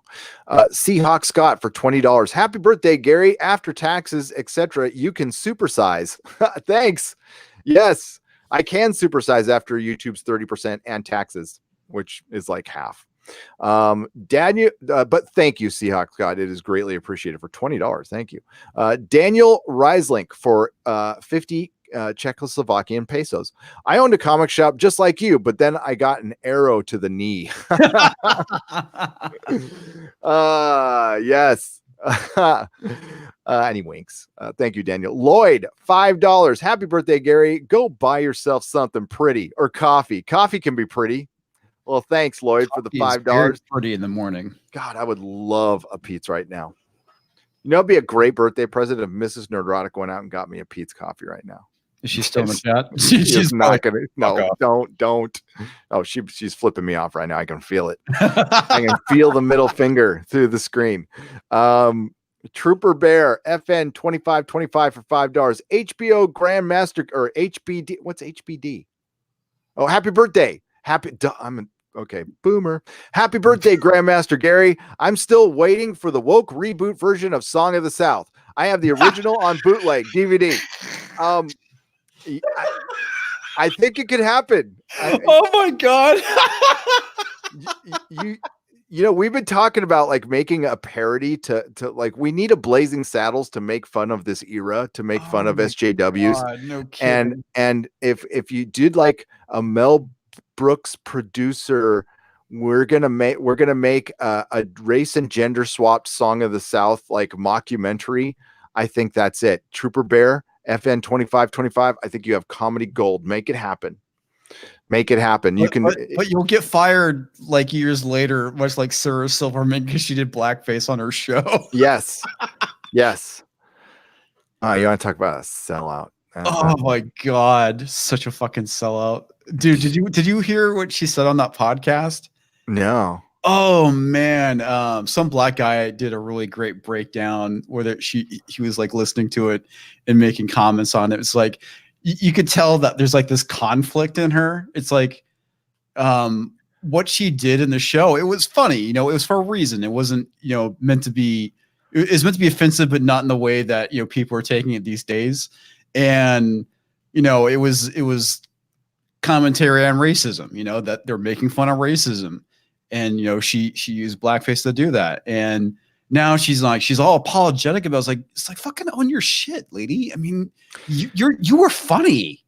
You were funny. Now you're sad and pathetic because, you know, you are a part of cancel culture. You're the reason why this shit is happening to you because, you know, you keep fucking facilitating it. Speaking of cancel culture, I was in talks. I still want this to happen. I talked to Jeremy about it because Jeremy just talked to Andy Signor. Go check out the videos. They're both on Geeks and Gamers. Very interesting conversations. I want to, hopefully I can get him on the channel because I want to talk to him. Yeah, very much like really to talk interesting to find out like his side of the story because you heard about. You know, you heard about one side about why he was fired, then you see his side, and he presents evidence to the contrary of what was made against him. And, you know, this is very unfortunate. And it's like we talked about the same thing like with Chris Hardwick and whatnot. And listen, it's so unfortunate. Especially, you know, I was talking about this on the Exozone. I'm not going to bring this person's name up, but somebody, you know, just the biggest prisoner in American history just got, you know, it just happened. And, but we've got Chris Hardwick and Andy Signor getting run out of their jobs and their careers are gone for what? For maybe being, you know, Andy, sorry, but I mean, like being a bad husband, that's not against the law. And he's certainly owned up to that. And he's very, listen, we're all about second chances here. I've had multiple second chances. I've had third, fourth, and fifth chances. I've made a share of my mistakes, and I'm sitting here grateful, clean, and sober because people, you know, forgave me and gave me chances, or else I'd be, you know, just living on the street. That's kind of the problem, right? Is like, you know, what happened to forgiveness? I mean, she even talks about how like this one of the guys that worked on her show was a former white supremacist who did some very nasty things, and people had a conversation with him that brought him out of that. And that's the main issue with today is the fact that no, it's all about cancel. You have to destroy that individual rather than go and have a conversation and maybe change their mind about this stuff. Yeah, and you're not changing anybody's mind by unpersoning them. And well, I mean, it goes beyond that too. You're going to turn them into fucking radicals, man. And they're going to do some nasty shit. And what's happening right now is they're canceling half the audience in entertainment. I mean, that's essentially what they're doing. They're not only, they don't not care that they're offending you, they don't want you watching the stuff. And a lot of people are at least being honest and saying that out loud, like, you know, if you don't like my stuff, don't buy it. And well, finally, people are not buying it. And I think that, and again, we've said this over and over again, that's the only way anything is ever going to change is when you just stop. Like, you know, Krypton got canceled. That show was an insult to anything artistic, and it was filled with SJW politics and all current year crap. And yeah, they put a Superman logo, and they called they had characters, you know, they had a Zod character, which was nothing like Zod. It was just awful. I mean, Brainiac looked okay, but it was just an utterly awful TV show that was an insult to all nerddom. And it's kind of what Hollywood wants to do. It's like, we don't really want to give you Superman. We'll give you something Superman-like. Try to put some of our politics into it. And thankfully, none of you watched it. Now, that was on Syfy, but it was, I mean, I reviewed the first season. It was freaking awful. It was just awful. Well, just as a station or channel, whatever the fuck you want to call it, Syfy has gone downhill like over the last decade. Oh, yeah. Ever since they renamed it from Sci-Fi. Yeah. Ever since they renamed it, and now it's part of, it's being, cable channels are irrelevant at this point. I'm surprised they're still making shows for them, to be honest with you. I guess there's still people with cable packages that are going to hang on out there, but I don't know. Gary, did you see the Spencer Enterprise on YouTube? I have not seen it yet, Chief Cook, but I will look. Oh, I don't know. It's on YouTube? So what am I searching? The Spencer Enterprise? I'll look at it right now. Hey, Cleveland, Ripa may have talked about it, but I didn't see it. I saw the other guy who I was talking about.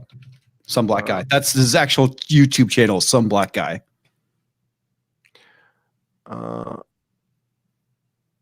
Is that it?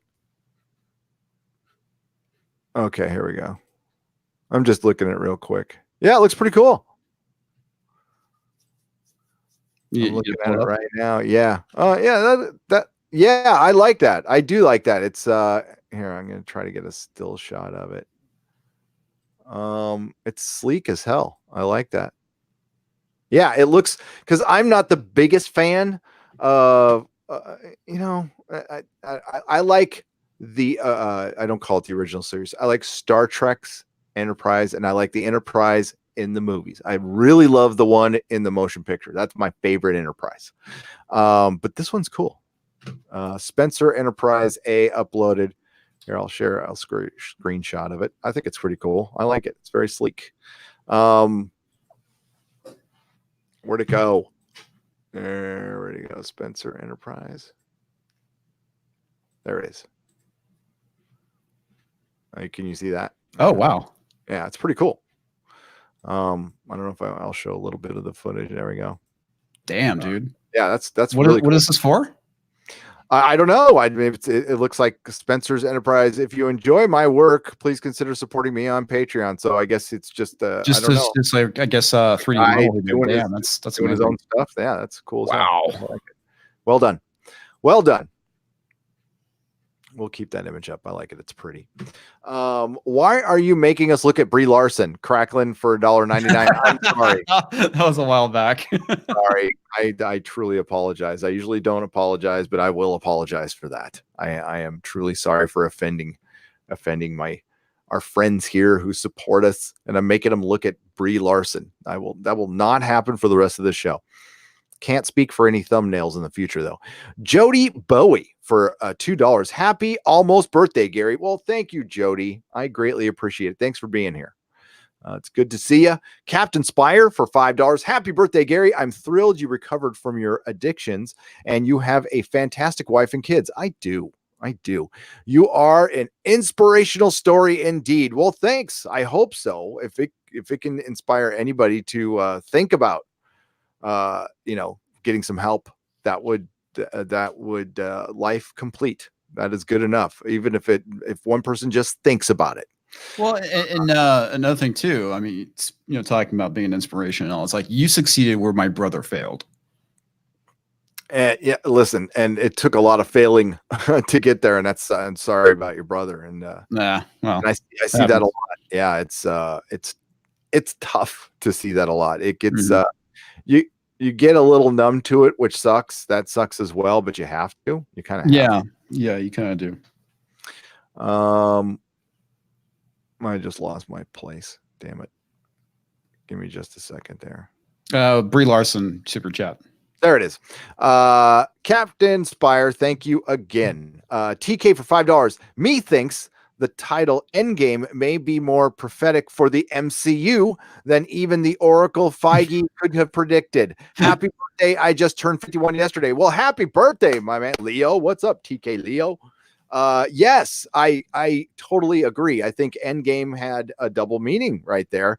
And it was the Endgame for the main, largely white male characters that they felt like they needed to kill off permanently. And believe me, they're going to, they've already tried to do it in the comics and they will try to do it again. Disney, and listen, I've speculated about this before and so have other people. I have as well. As far as why they're getting, there's the patriarchy, there's current year politics. And I also think there might be some residual IP matters that forced them to do this as well. You have to factor that in because it's true. There might be some creators who still have some sort of rights. You know, the BBC is a great example of that. Well, I think that was like a huge issue. I want to say that Jim Starlin wasn't getting any residuals from the MCU. Yeah, and listen, DC went through that for years with Superman. I mean, they recently resolved something with Superman. Yeah. So it's and it's not talked about all the time. So IP always factors in. I think more importantly, it is not more importantly, but I think the biggest factor right now is the politics and SJW Marvel and now becoming SJW MCU. I think that clearly happened. It's not happening anymore. It's happened.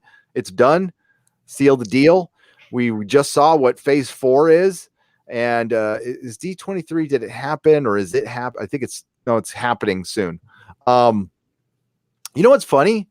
Why didn't they save the Obi-Wan announcement? Did that come out as a rumor or did they officially announce Obi-Wan? I think it's just rumor at this point. This is something I've been seeing kind of floating around. Yeah, people thought they were going to announce that officially at D23. So maybe that's what they ran with. I'm like, why would they announce that now when D23 is in 2 weeks?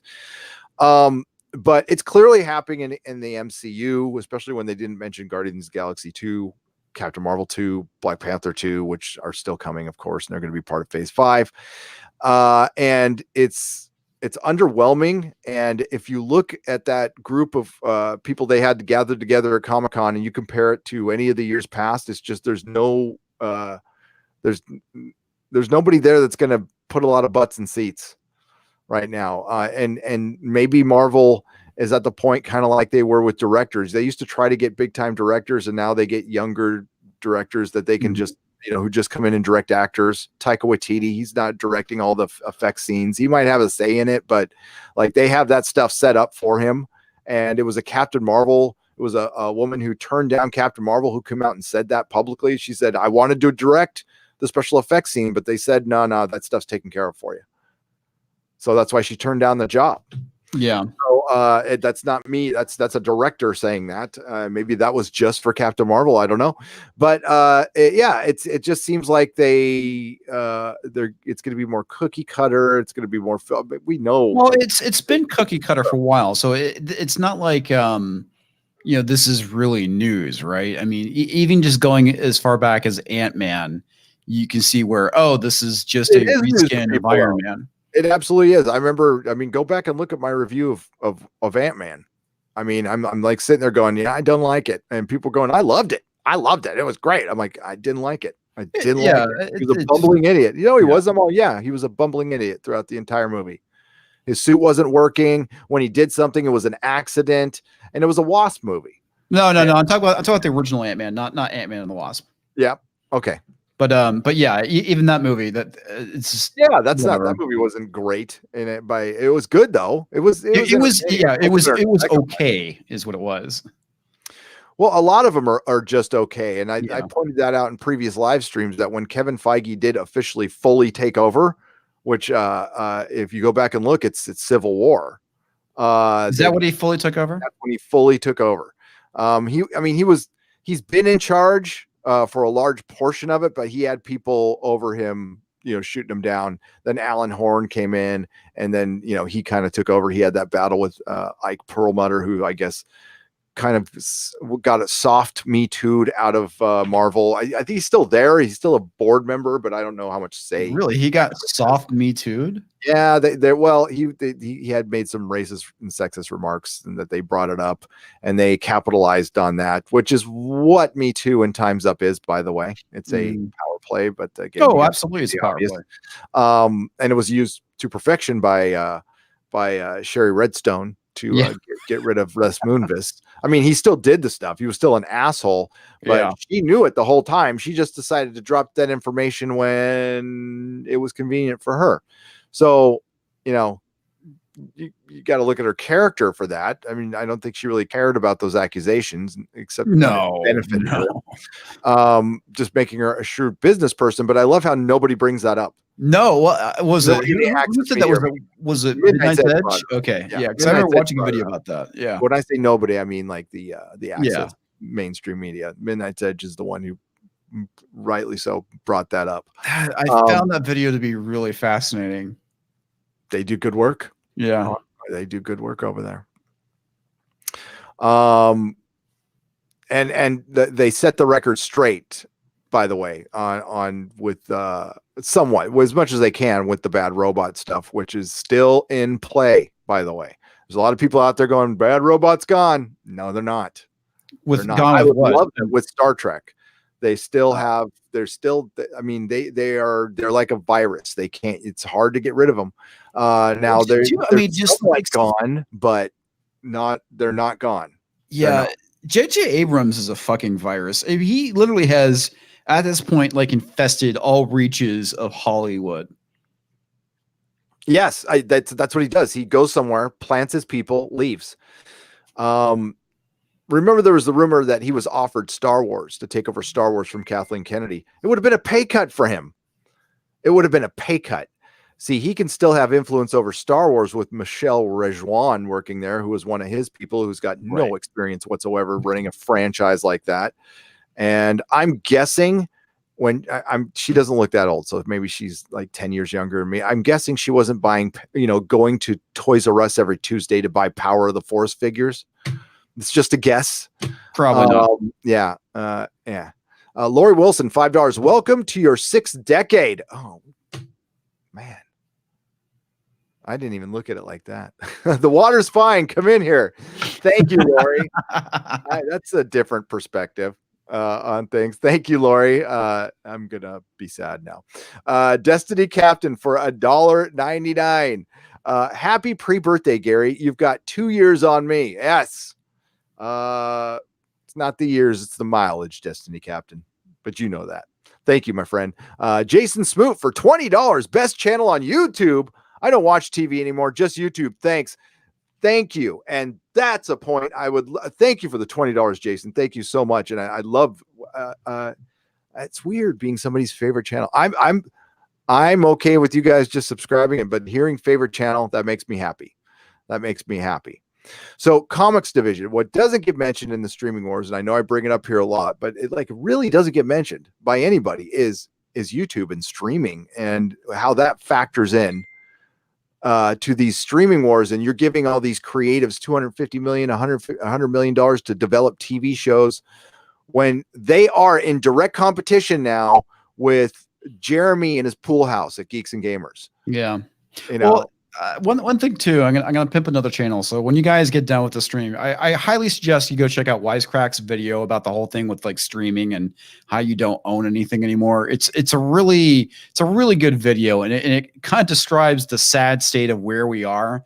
And the funny thing is, I remember back in it was the early 2000s. It was probably right before 9/11 happened, that the Register did this article that just kind of predicted all this stuff that was happening with the whole thing with licensing and that you don't own software or your music or your movies anymore.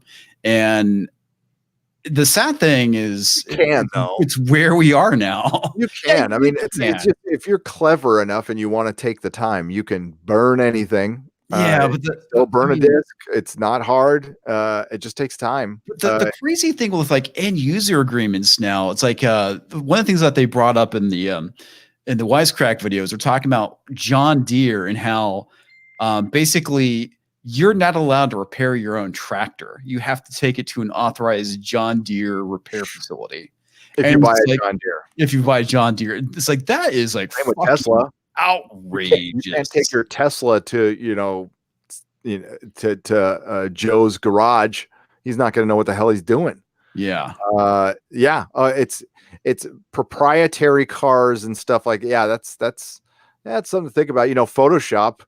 I subscribe to Photoshop and After Effects and Premiere now. I'm actually okay with it. It turns out being a lot cheaper than. Well, there is a certain amount of benefit to it, because if you think about it, paying $25 a month for an app or $50 a month is a lot cheaper than dropping $500 or $1,000 on several pieces of software that you typically buy once a year or twice a year, or excuse me, not twice a year, but once every 2 years. So for people that don't have a lot of money, it's easier, but you should have the option to go and buy the software not just lease it. I totally agree with that. But it was God, I can't remember. I think it was Tom at Midnight's Edge. We just got started talking about Blu-rays and stuff, and it kind of inspired me to buy more physical media because I remember reading the iTunes story where people had purchased, I can't remember what movie it was, but then it disappeared. And that's the danger of it. So that's why you still want to buy physical media. And if you looked at that Star Wars breakdown that Data Racer put up on Twitter that I mentioned in my video, Blu-ray and DVD sales, I don't know if they were including digital sales in that. They probably were almost equal to the box office. So they're still there. They still exist. But that's it. That's international. DVDs still sell pretty well in other countries. I remember in 2011 when I was working for Technicolor and I was making more DVDs than I was Blu-rays still back then. And that was, Blu-rays that was right around the height of the Blu-ray was, 10, 11, 12, 13. But I still buy physical media except for Endgame because I didn't buy it today. I had a chance. I had it in my hands and I'm like, I don't want to buy this. It makes sense why I didn't get the code from you. Yeah. I just didn't want to buy it. Well, I figure you're clever. You'd figure it out. No, it's not a big deal. I still remember the movie pretty well. I just rented it for $5.99, but you could, you can get it for $5.99 on Amazon. Yeah. It's like $6, man. Logic Noodles for Australian $10. Andrew Doyle created a parody Twitter user called Titanium McGrath. Titanium McGrath, the brilliantly makes fun of the SJW and wrote a hilarious book about it called Woke, A Guide to Social Justice. I'll check it out. Oh, that's fucking fantastic. Yeah. I have not heard of that, but I will check it out. Thank you. There's like this one guy I've seen on YouTube. I can't remember the name of this channel, but it's pretty funny where he pretends to be an SJW and it's pretty funny. It's just the redheaded guy. I know what you're talking about. He's has like really long hair. Yes. Yeah. He's funny. Yeah, he's funny. Trooper Bear FN 2525 $5. Franchise fatigue is the term they are coined to explain poor writing, ticket sales, and blame fans for not ingesting the woke content they're selling. I know. Damn, that's a great point. Fucking hilarious. Yeah, that's their defense. It's either the toxic fans or it's fatigue. So what's going to be their excuse this time? So the funniest thing is we're seeing Disney kind of pay the piper now. We're seeing the effects, the real-time effects of Last Jedi, which are long-lasting and they are going to last even further. They're not going away, and they've finally given up the Russian bot angle. Oh, remember, wasn't that long ago? We were just Russian bots. Yeah, like people in Russia were Boris, I'm downvoting Captain Marvel and Last Jedi again. I need 5 more accounts. Where's my backup? Come on. It makes no fucking sense. It makes no fucking sense. Why?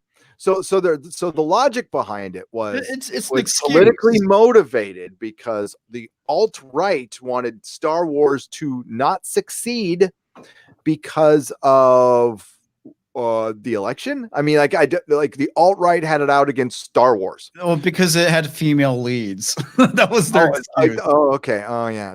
Because it had a black stormtrooper and a female lead. Well, the actual narrative, I think, was more racist than anything towards the black stormtrooper. Don't you think? I think Finn being a clown, I think is really backwards, to be honest with you. Oh, they also made him a janitor too. They made him a janitor, so he was cleaning the toilets.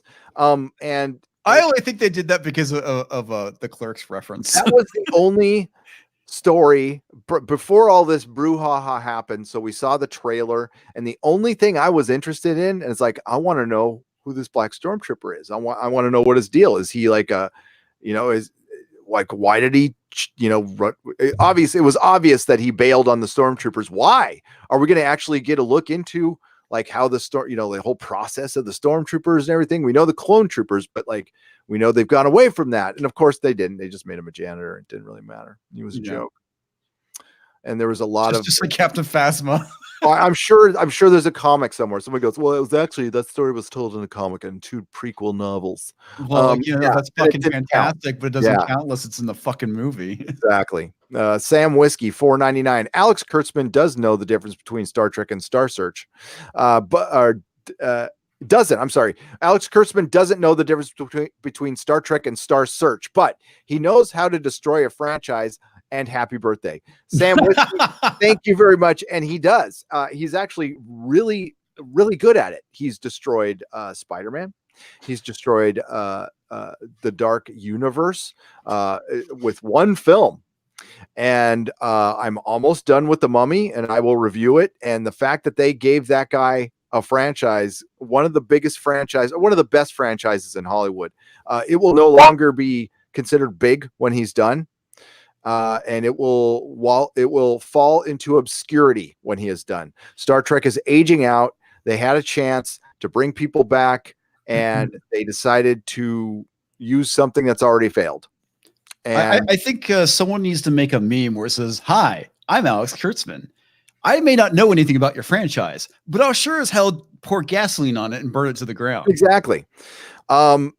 Listen, there's people who take the other side of the debate, and I highly disagree, but I think they were just trying to play devil's advocate and say, well, he's made some money in the past, but I disagree.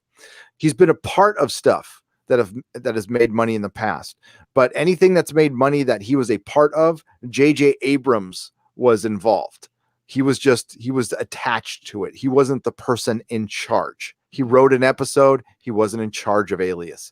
He wasn't in charge of Fringe. He was certainly one of the people in charge, but not the person in charge.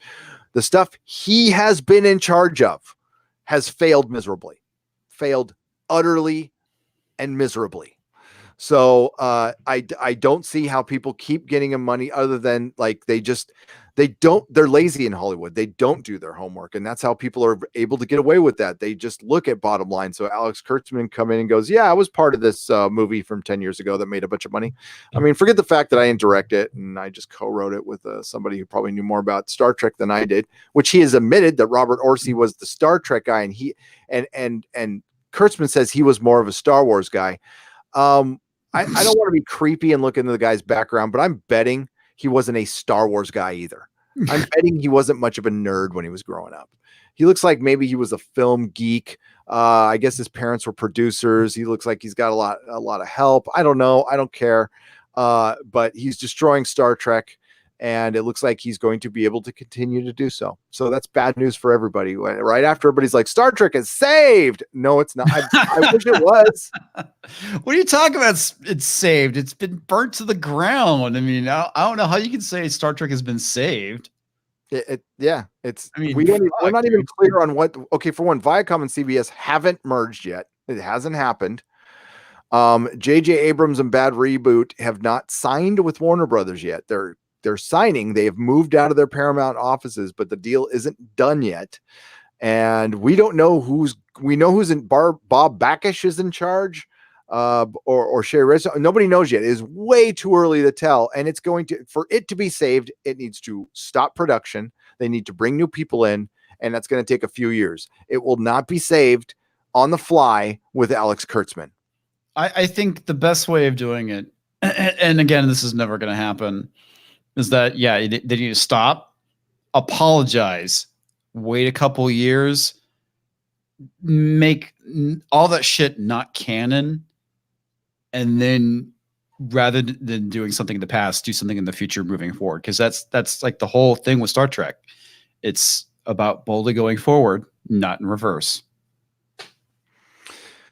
And it did. It went in reverse and crashed, and they just didn't need to. It was so unnecessary, but it just showed the lack of creativity.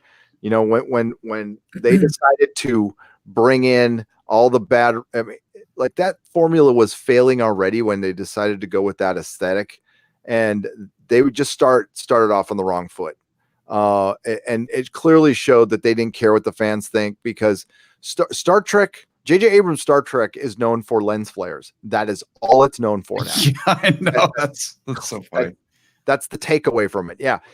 And not for telling a good story and not for memorable bag. Like, I can't remember what Khan's plan was in Into Darkness, but I don't care.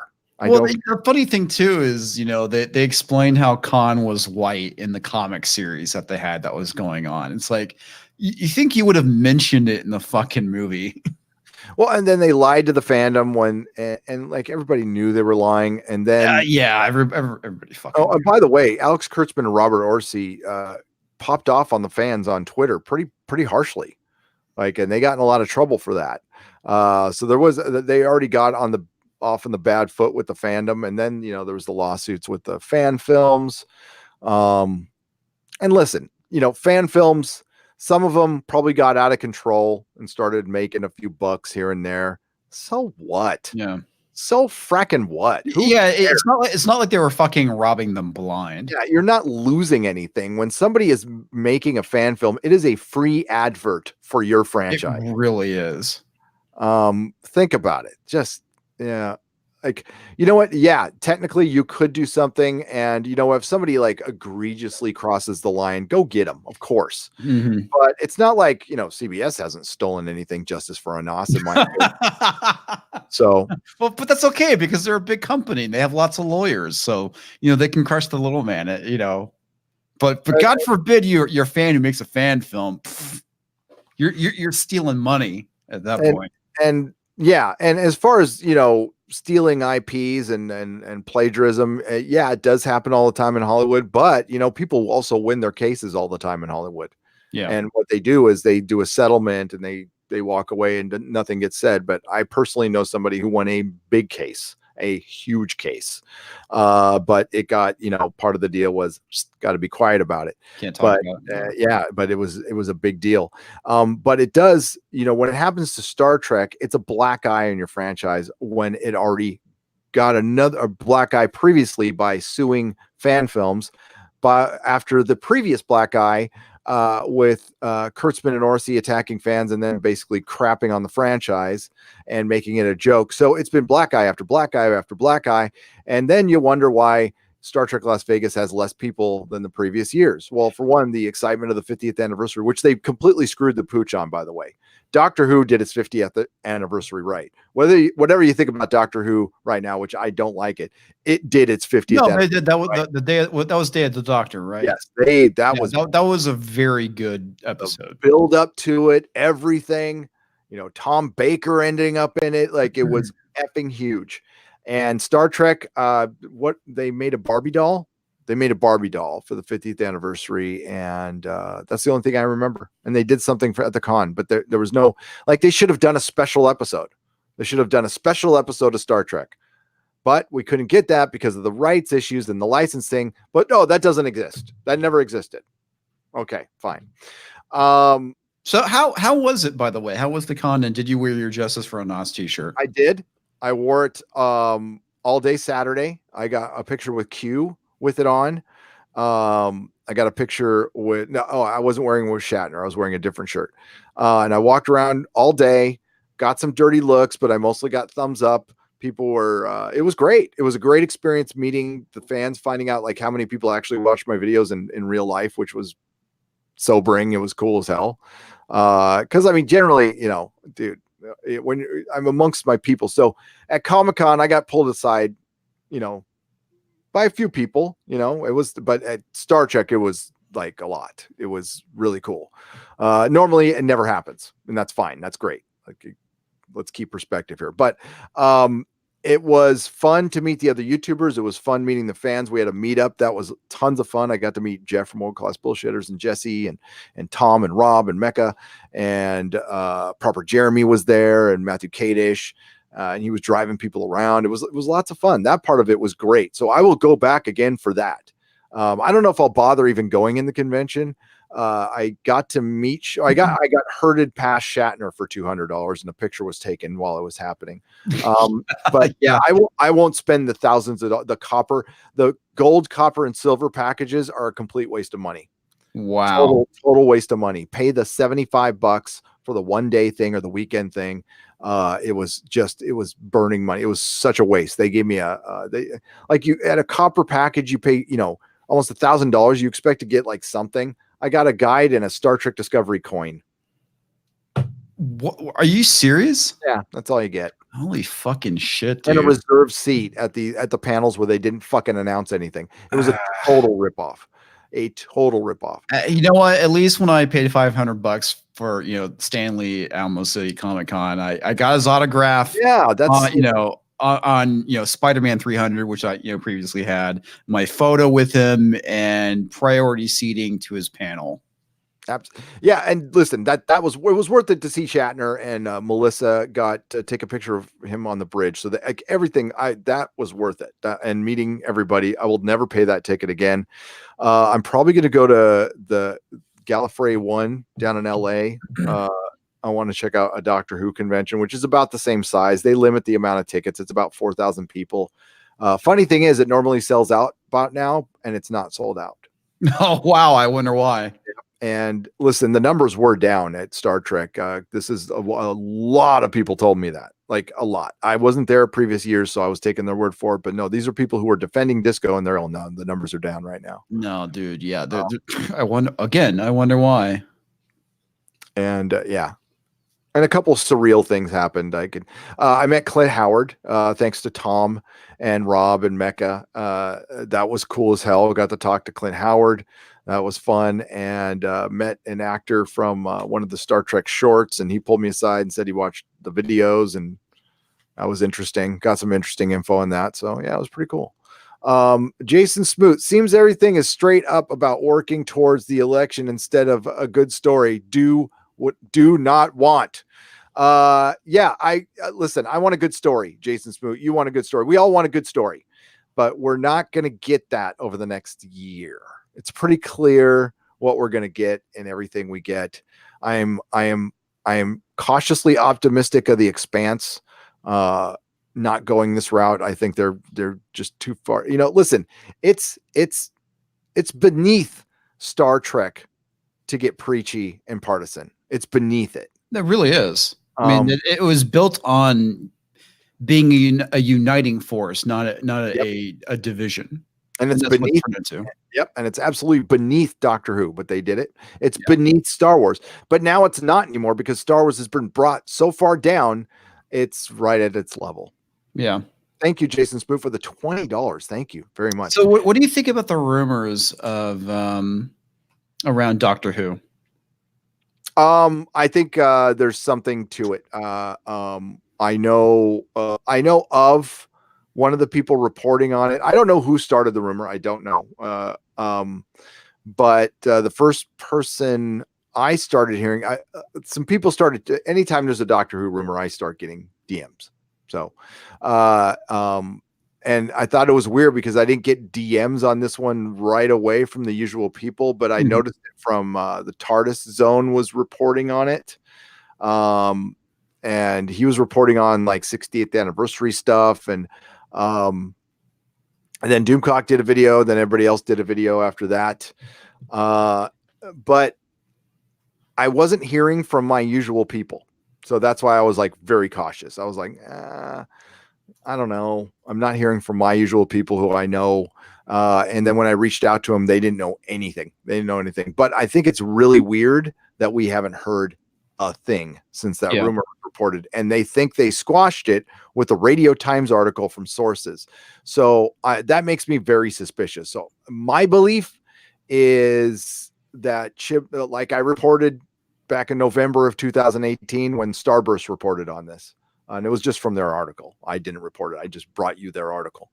Because I don't want to be about like, I was the first one to report this and I broke this story. I don't news agency. So I was just reading an article from Starburst magazine, and I just happened to be the first one on YouTube to read that article, or the one that got the most traction, whatever. It doesn't matter.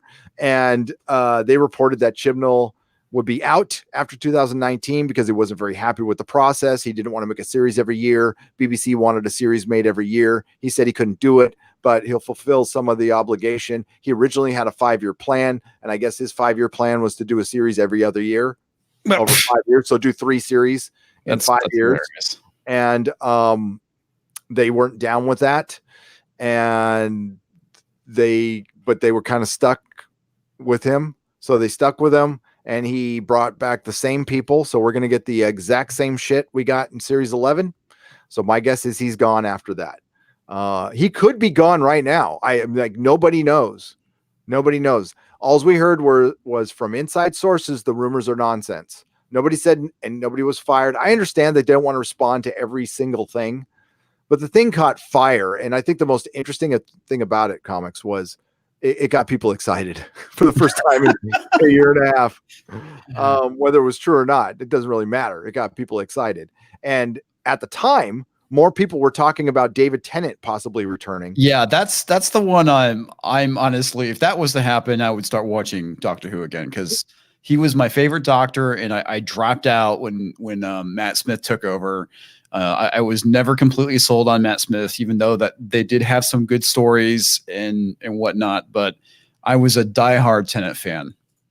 No, I loved him. I like Matt Smith. I do. I was fine with him, and I would have been fine with Capaldi, but he just never got the good stories. And I was gonna say Capaldi, I thought was also a very good pick, but he got fucked. Yeah, he got screwed. And listen, the damage to Doctor Who started with his era. It's not his fault, but it had and then it just a nail in the coffin to the franchise was Jodie. And there's just people in denial about it. But generally, those are people who their entire channels or websites are 100% reliant on Doctor Who, which they don't need new Who. There's 50 years of old Who. You could just talk about old Who.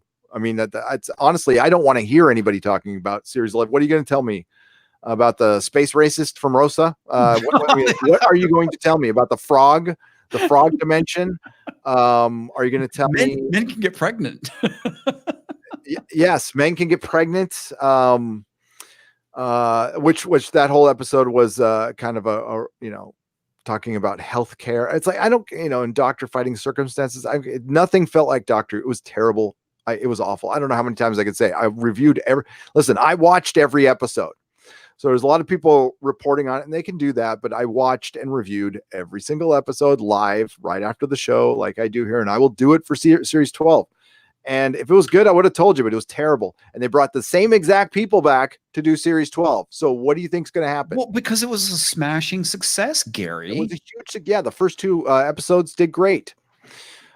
And then the rest didn't. And nobody's buying any of the toys.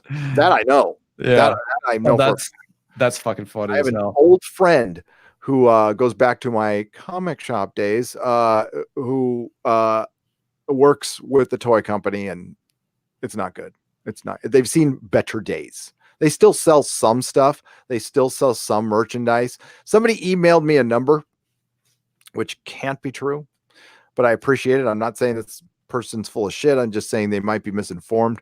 But the licensing fee for Doctor Who somewhere in the like around $4 billion. No, because that's how much Disney pretty much paid for Marvel Comics in 2009 for to buy it. So that might be like from the licensing over a certain amount of time. Certainly. Absolutely. Because it licenses to multiple countries. Thing is, though, nobody's going to want to buy the new stuff. What you're licensing is the old stuff. And they just got a bunch of money from HBO Max. That's why I thought it was weird that the rumors came out then, right after they got this big influx of money from HBO Max signing that deal. I don't know if they get the money right away. I'm sure they do if they sign the deal. And yeah, I now considering the BBC, they probably spread that money out over multiple TV shows and don't give it to all the Doctor Who. Doctor Who pays for probably most of the network right now. But yeah, I don't know. Most of the excitement was from David Tennant coming back, talking about the 60th anniversary, which is still years off. I think it's more interesting hearing the rumor that John Barrowman started, that I wish it was true, to doing a Torchwood movie with the Metacrisis Doctor and Rose in the alternate dimension. I think that would be really fucking cool. That would be cool. That's the reason why he's there. Yeah. I fully expected him to come back at some point, and he is, and he will. They did that so David Tennant could come back, because we know David Tennant will come back. Yes. Oh, fuck yeah. But I don't want him just back for a special. I want him back as the Doctor. I mean, like I said, if they actually bring him back as a Doctor, and because of the whole timey-wimey thing, you could still do stories about him. Yeah, I mean, that would definitely bring me back to Doctor Who. Yep. And they set up that you can revisit old faces, and they talked about it in the 50th anniversary. Yep. This guy's Enterprise A is great. Saw it before The Last Jedi. Says Mega Jetty 1 for $2. What's up, Mega Jetty? Thank you very much. Daniel Riesling for 50 Czechoslovakian pesos. There is a way to defeat J.J. Abrams. You have to send Doomcock to challenge and defeat him at a lightsaber duel. Well, yeah, I mean, Doomcock wouldn't even use a lightsaber, though. He probably Doomcock would send a robot with a lightsaber. Why does he need to do it himself? JJ would send Rey, who can just pick up a lightsaber and defeat anybody, but probably not Doomcock. Well, she could probably, just sneeze and defeat anybody. So, yeah. I want Doctor Strange 2 to be just a movie about him. Jody Bowie, thank you for the $2. It probably won't. It won't be. They put Scarlet Witch, which is not a good match at all. Oh, serious? They actually have Scarlet Witch in there with him? She's gonna be in the movie, and it's not. There's no. It's gonna be a Scarlet Witch movie. Listen, Elizabeth Olsen. It seems like a perfectly nice person. Her Scarlet Witch is a white wall. It's a glass of water. It's blandly competent. It doesn't look like Scarlet Witch. There's nothing that excites me about that character at all. No. She couldn't hold her own solo movie, so they put her with Doctor Strange, and those characters don't mix. She's an Avenger. I'm sorry. They just with Doctor Strange. So many different other characters they could bring in. Brother Voodoo being one, or was it Dr. Voodoo? I don't remember. It's a Brother Voodoo. Brother Voodoo. Okay. There's so many other characters they could bring in for Doctor Strange, but honestly, it should be, his movie. And it sounds like they're just trying to make a Scarlet Witch movie with Doctor Strange, because that's what Disney does now. Well, yeah, that's that's the way to kind of, it's a sneaky way to make it female centric. So like Solo was a female centric movie. Yes. So they'll do the same thing. Is he will get all of his advice, wisdom, guidance from the female character.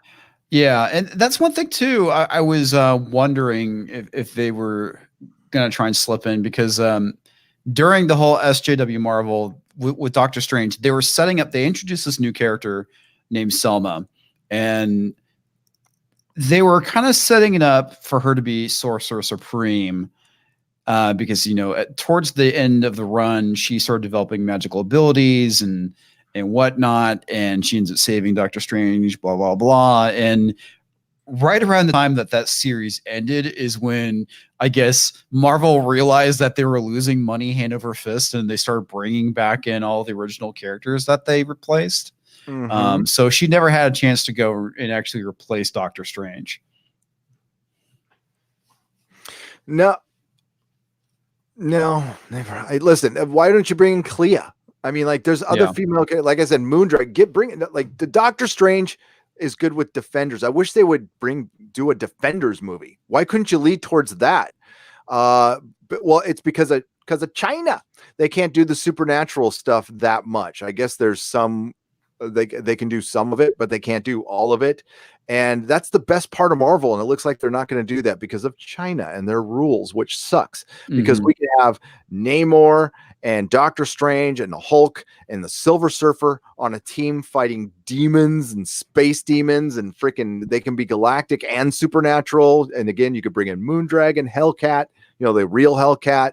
I love the Defenders. That was my favorite team book.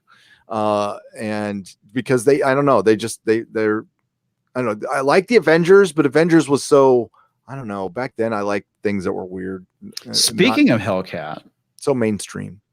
Do you know who's writing the new Hellcat book? Yes, I did see that. Zoe Quinn. Quinn. So, I mean, like, Marvel Comics is dead. Marvel Comics is dead. You can just consider it dead at this point. So they hired a writer who helped kill Vertigo. Yes. Whom I bumped into at Comic-Con, by the way. I saw your video mentioning that. How did that play out? Well, I was looking down on my phone, so I was walking, which is it's not advisable at Comic-Con to be walking and looking down your phone, and I just bumped into her. So I looked up and I'm like that, and she gave me kind of a dirty look, and I gave her a dirty look, and that was it. That's how it went down. But I should have said, how does it feel to have killed Vertigo Comics? I should have asked her that, but I didn't. Missed opportunity. All right. Let's keep looking at that picture. I like that Enterprise. You like that Enterprise? I like that Enterprise. We are seeing the larger result of corporate environment creating sci-fi and fantasy on an industrial scale without knowing the genre or fans. Hire people that know the material. It's sci-fi deja vu. It really is. And you're absolutely right. It's a bunch of bankers making pie charts, trying to identify groups of fandom through focus groups and seeing what's the best result. And the best result for them is these kids really love reboots for some reason. They're just getting, for one, the information they're getting from these focus groups are outdated. Like, they shouldn't even be using them anymore. I don't even know why they do, because it'd be very easy to get, it's easier now than ever to hear the fan. Like, before we didn't have an internet or anything, comics division. You had to have, the Nielsen's. Where did he go? Why did he leave? Why did you leave? Okay, no, something weird happened. Can you hear me? Yeah, I can hear you now. Yeah. Okay, good. Yeah, it was really weird. It's like suddenly something stopped, and yeah, I totally missed your Zoe Quinn bumping into her. I just bumped into her, and that's it. But okay, gotcha. So I'm talking about how focus groups are like, we don't need them anymore. There's such a waste of money and time when you can listen. Just have somebody watch YouTube for a little while, or keep an eye on Twitter. Get an intern. Give them a sandwich. I'm do it for you. Yeah, but it's like I remember the Nielsen ratings and whatnot, and it's that was pretty important. I think they gather data a different way now. I mean, with everything being streaming and whatnot, they can pretty much figure out what you're watching these days. But yeah, focus groups. I don't know. I have mixed feelings about focus groups. I think they're a waste of time. Utter waste of time. Thank you, Jason Spoon, for $20. JS for $4.99. Hey, Gary, I got your last $15 What's in the Box Patreon tier. How did you do that? That thing has been sold out for months. Did somebody give one up? I thought I shut that down. What's up with the podcast? I have not seen one this week. You're talking about on nerdrotic.com. I am behind on schedule, but they'll get uploaded. But he's probably talking about the podcasts on nerdrotic.com. I usually take every live stream and put it in MP3 form and put it on iTunes through my website, which is nerdrotic.com, which is essentially a backup. I get to it when I can.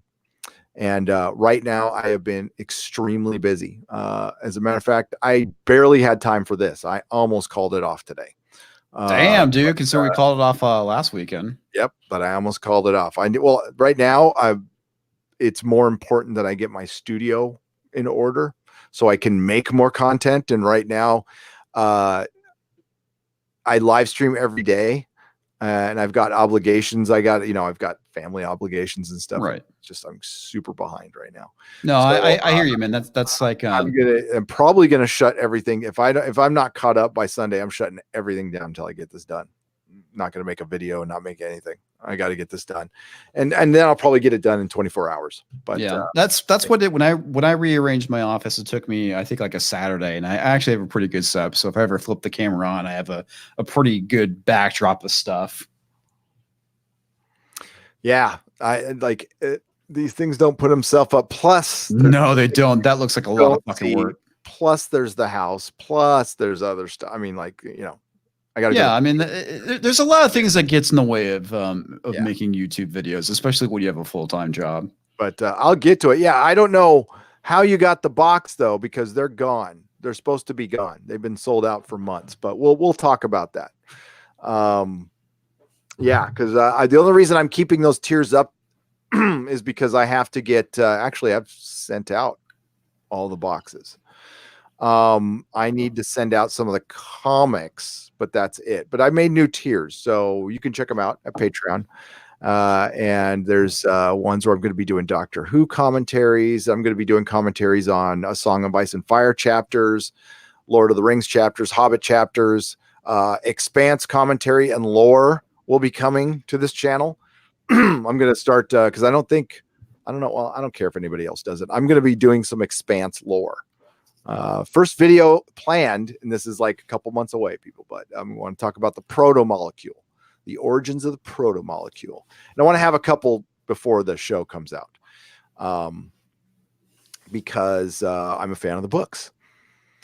And then eventually someday, because I almost caught up, Mahler and I think Wolf or Rags, I forgot, are going to talk about Buffy and Angel. Jody Bowie, I want Dr. I already read that one, but thank you, Jody. And thank you, JS. Yeah, we'll talk about that. Daniel Reislink for, I already read that one too. Ian Gledhill for Canadian $10. We are seeing the larger result. Did I read this one too? Yes. Damn it. JPRPH1 for $19.99. Happy birthday. Thank you. Thank you, JPRPH1. Thank you for the $19.99. But nothing else to say other than happy birthday. Well, I appreciate that. I do. Pogs Rebbins for $9.99. Until CBS All Access is defunct, I'm sending you super chats instead. Yes, for crap TV. Happy birthday and justice for Anas. Justice for Anas.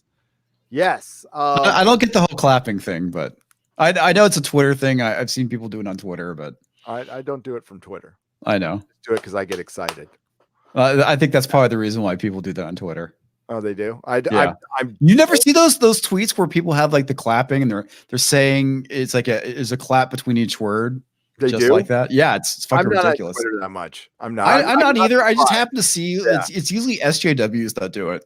Oh, I'm sorry I did it. But I'm not surprised. I'm not surprised. So my Twitter, I read my DMs and people I follow, like people who follow me, I'll interact with them, but I don't get into any of that bullshit. It is such a time suck. Yeah, it really is. Love it. I'm saying I would get involved in it and it would suck all my time. So no, totally, dude. It's a total time suck. I would totally do it. I'm not saying I'm above it at all. So I would get into it. I'd be all, fuck you. Blah, blah, blah.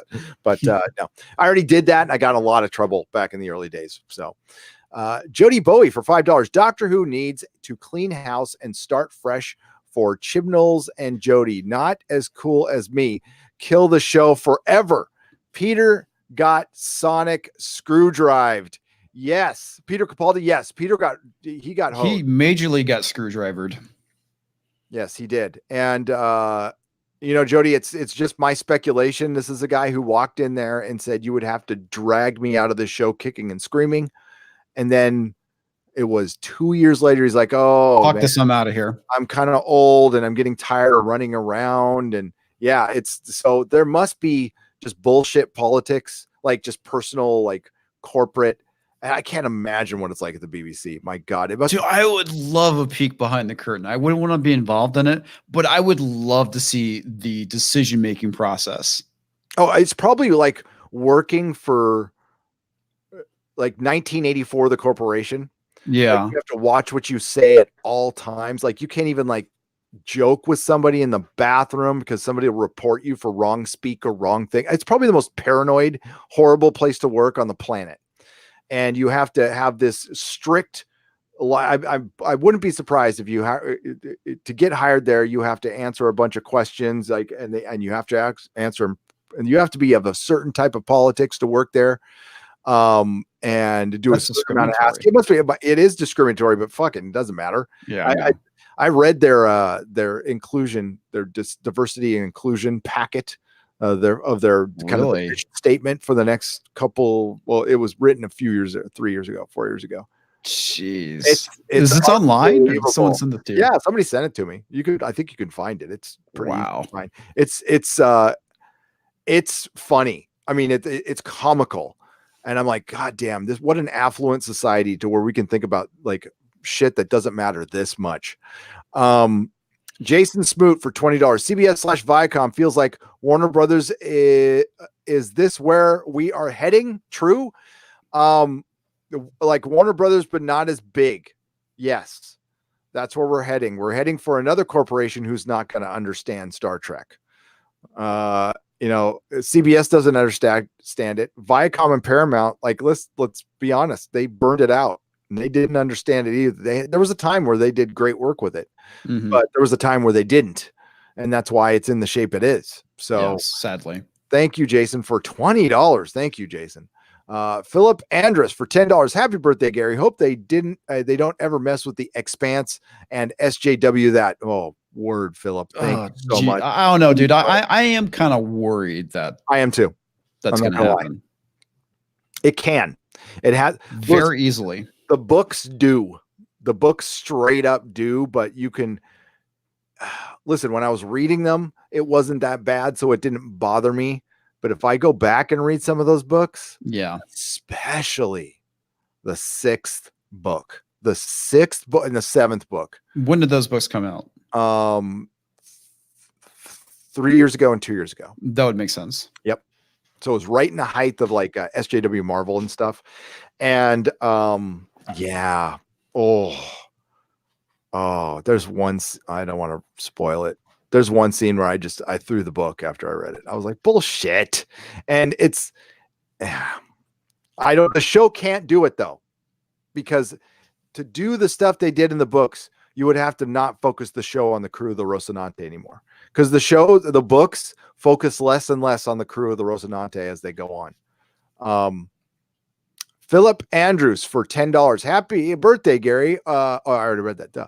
Kenny Jones, $10. Gary, you and the Fandom Menace family give me what Hollywood won't, and that's the much needed escapism. Thank you for all the hard work you put into your channel. I enjoy your content more every day. Well, thank you. Thank you, Kenny. I appreciate and I remember a time too when, entertainment was about escapism, and sadly not anymore. It has to be about politics. I know. It's indoctrination is what it really is. And like, as far as television is concerned, there's always been progressive politics and stuff, but it hasn't been like this outwardly woke except for the last few years. And listen, the biggest show that changed, and I've talked about it all the time, is Westworld. Westworld season 1, great. That was fucking fantastic. Westworld was brilliant. Season 2, garbage. Garbage. And it happened that took 2 years off, and that's pretty much 2015 to 2017. Yeah, there it is. How about a woke group? It came out last year, right? Was it last year? Yeah, it was last year. No. I thought it was last year. Was it 2018 it came out? I can't remember that far back now. I thought it was 17. I thought it was 15 and 17. Maybe it was. It's been it's not coming out till 2020. So maybe it was 18. So it's 2016, 2018, because it took 2 years up between. Yeah, okay, that sounds right. How about a woke version of Life Force? Jolton Burrow for $2. Yeah, it'll be a guy walking around naked with his little Life Force flopping around, and we'll see a lot of guy butt. Yep. Oh yeah, it'll be and he will be saving the environment. It'll be a vampire for the environment. Vampire from outer space saving the environment. Saving the environment, yes. A $20 message retracted. Oh no. What happened? Sorry if that was me. Apologies. Or YouTube. If it was YouTube, sometimes if you get salty in the comments, they retract it for you. Andrew Titchener for $4.99. Happy birthday, young one. Oh, you're too kind. I'm young in maturity. There you go. Jason Smoot for $20. Is Gore the God Butcher the villain in Love and Thunder? For the love of God, please tell me he isn't. I haven't heard that. Yeah, I haven't heard anything either, and I have to agree because this is probably Jason Aaron's only good run on Thor. I really liked the Gore the God Butcher and then the God Bomb series. Jason Aaron did a pretty good job with it. And if they ruin that, I don't think they'll pull it in. I really don't. I think they'll do something else. I have no idea what, because they have like no setup for Jane Foster Thor at all. I mean, it would have made sense to have her, being introduced and as having cancer at some point in time during, the end of the Infinity War or something like that. So the only interesting part of her character, they're probably not going to have. No. And they really, in Ragnarok, it's like, I love Kate Blanchett. Okay.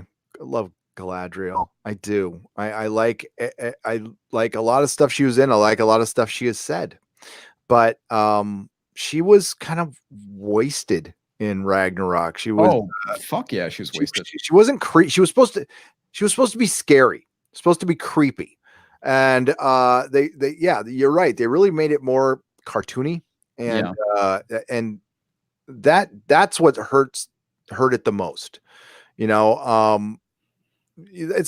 got to balance. You got to throw in humor and levity. It can't be as dark as Dark World. No. It seems like Marvel doesn't even take their own shit serious anymore. And it started, I guess, you could say it started with Ragnarok, and maybe it's trying to go off of Guardians, but the biggest difference with Guardians had tons of heart.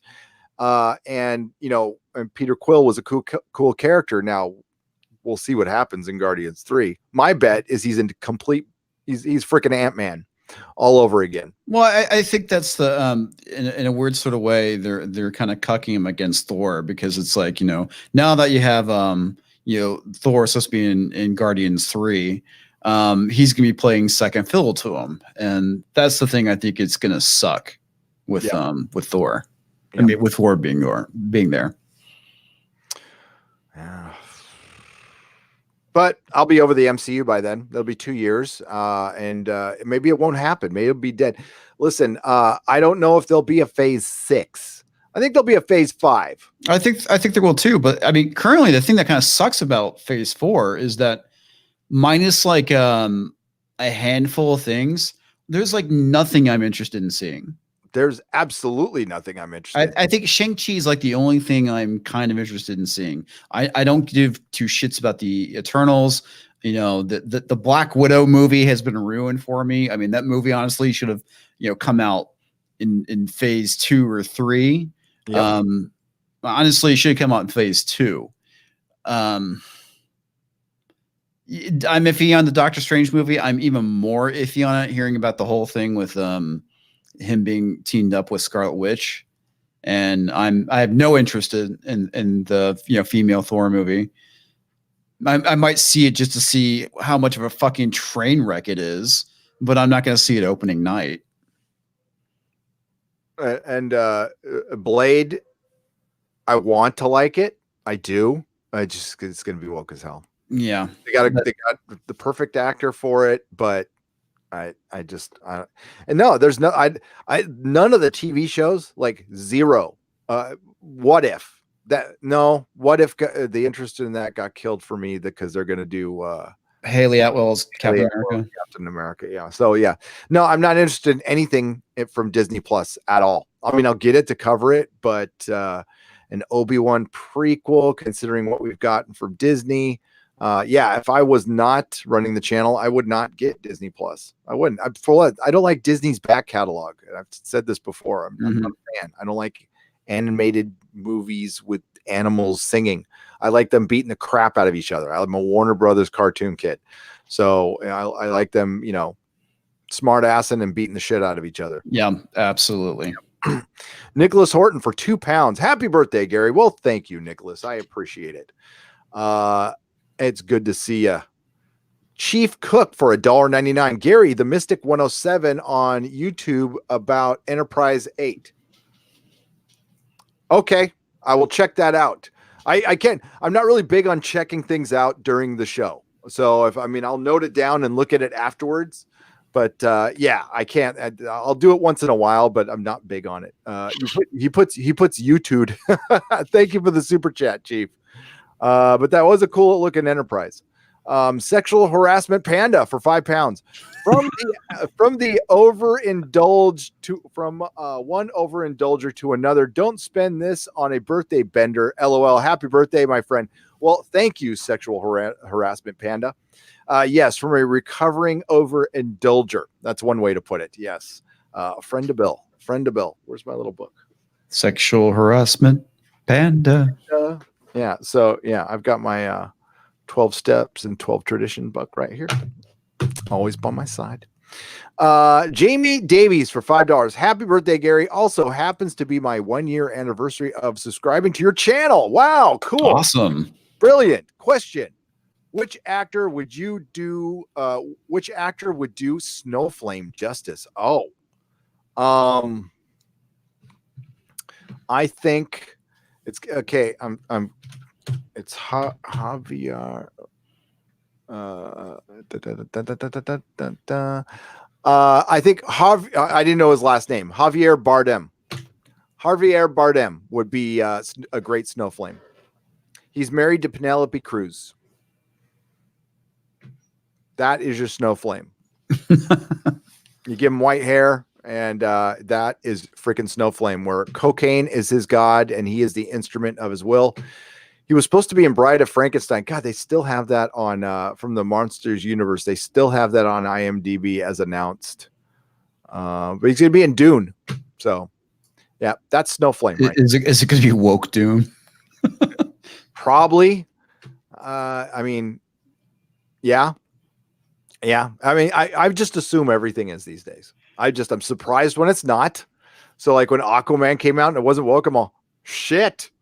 I kind of like that. Yeah. You know, it probably wasn't good at all, but it didn't preach at me or anything. It just that's the problem these days with movies that are subpar and mediocre. They're so much better than the woke ones that it's like, wow, this movie was crap, but I enjoyed it so much. Yep. And God, I would, you know, it's made me rethink everything. Like Michael Bay films. I'm like, God, you know, they're not all that bad. Yeah. They're not compared to the shit we get, compared to the Mummy. Dude, I don't know if did you see the Mummy? No, I didn't, because it looked like ass. No, ass beyond ass. It is. I saw the trailer and I was like, this is so fucking stupid. It is so bad. Ripe for a parody, though. Ripe for a parody. Thank you, Christy, and thank you to all the mods. Yeah, we're gonna wrap this thing up. It's been 2.5 hours or so. Sorry for starting a half hour late, guys. But we're back on schedule for Friday Night Tights. We're gonna be bringing on people with us. I think next week, once I get the rig set up and I can bring in more people on I'm like StreamYard. Hey, you guys are doing a great job. I'm not happy about the avatar, but it's free and you're like letting people stream and it's great, but like the quality of my picture is terrible. So I'm going to be using something else in the future. And I could bring more people on. And the plan is that I'm going to be like Friday night's going to, for one, in the future for the higher tiers on Patreon, patrons are going to start coming on. You get to pick a segment and debate me or talk about it or anything. You also get to suggest a video. So Friday night, we're going to start bringing patrons on, and I'm going to be bringing on guests. I want to bring on Jeremy more. You know, you also need to bring on Odin more.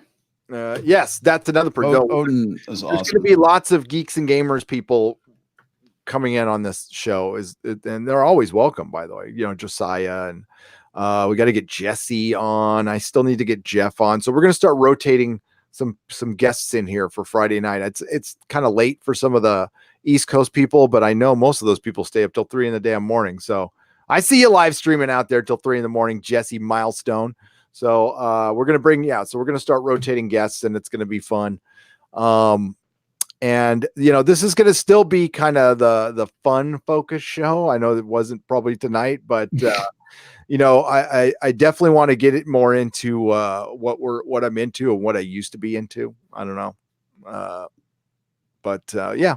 So next Friday, 7:00, Comics Division will be here. Tell us about your channel, Comics. I make YouTube videos. Occasionally. Usually it's once or twice a week in case I take a break or something like that. Let's see. I have a series of videos in mind, specifically talking about like the whole thing with entertainment is female, because you know, we talked about love that? God, there was a whole panel called that at Comic-Con. Entertainment is female. Yeah. There's a lot of stuff I want to talk about, specifically about with the MCU and the stuff that's been going on over at ABC with that Emergence TV series and whatnot. And then It was pretty funny because I did this video talking about the movie The Hunt that got canceled, and I was talking about how I hate Blumhouse movies because I think they basically have just made a bunch of shitty horror films, and I kind of want to talk about why I think modern horror films are shitty, because I am a horror film snob, and yeah, so I want to talk about that. But in a good way, in a really good way. No, that's interesting because like that's the one genre I'm not really into, and I'd love to hear your take on it because I'd respect your opinion on it because I know dick about it. Like Tom is, we got to get you two kids together. Then Tom is a horror. Tom from Midnight's Edge is a big horror film fan too, and sometimes I think he wants people to talk to about it, and he has a hard time finding them. So maybe we should get you two kids together. So here's Comics Division's channel. Give him a sub. He'll make a video. He'll surprise you once a year. Bring out. Oh, wait a second. I got some interesting stuff actually coming up. I've been working with Comic Book Black Belt. He's been doing some avatars for me, which will be showing up in my next video. So there's a whole rebranding of my channel that'll be coming up very, very soon. Good. Yeah.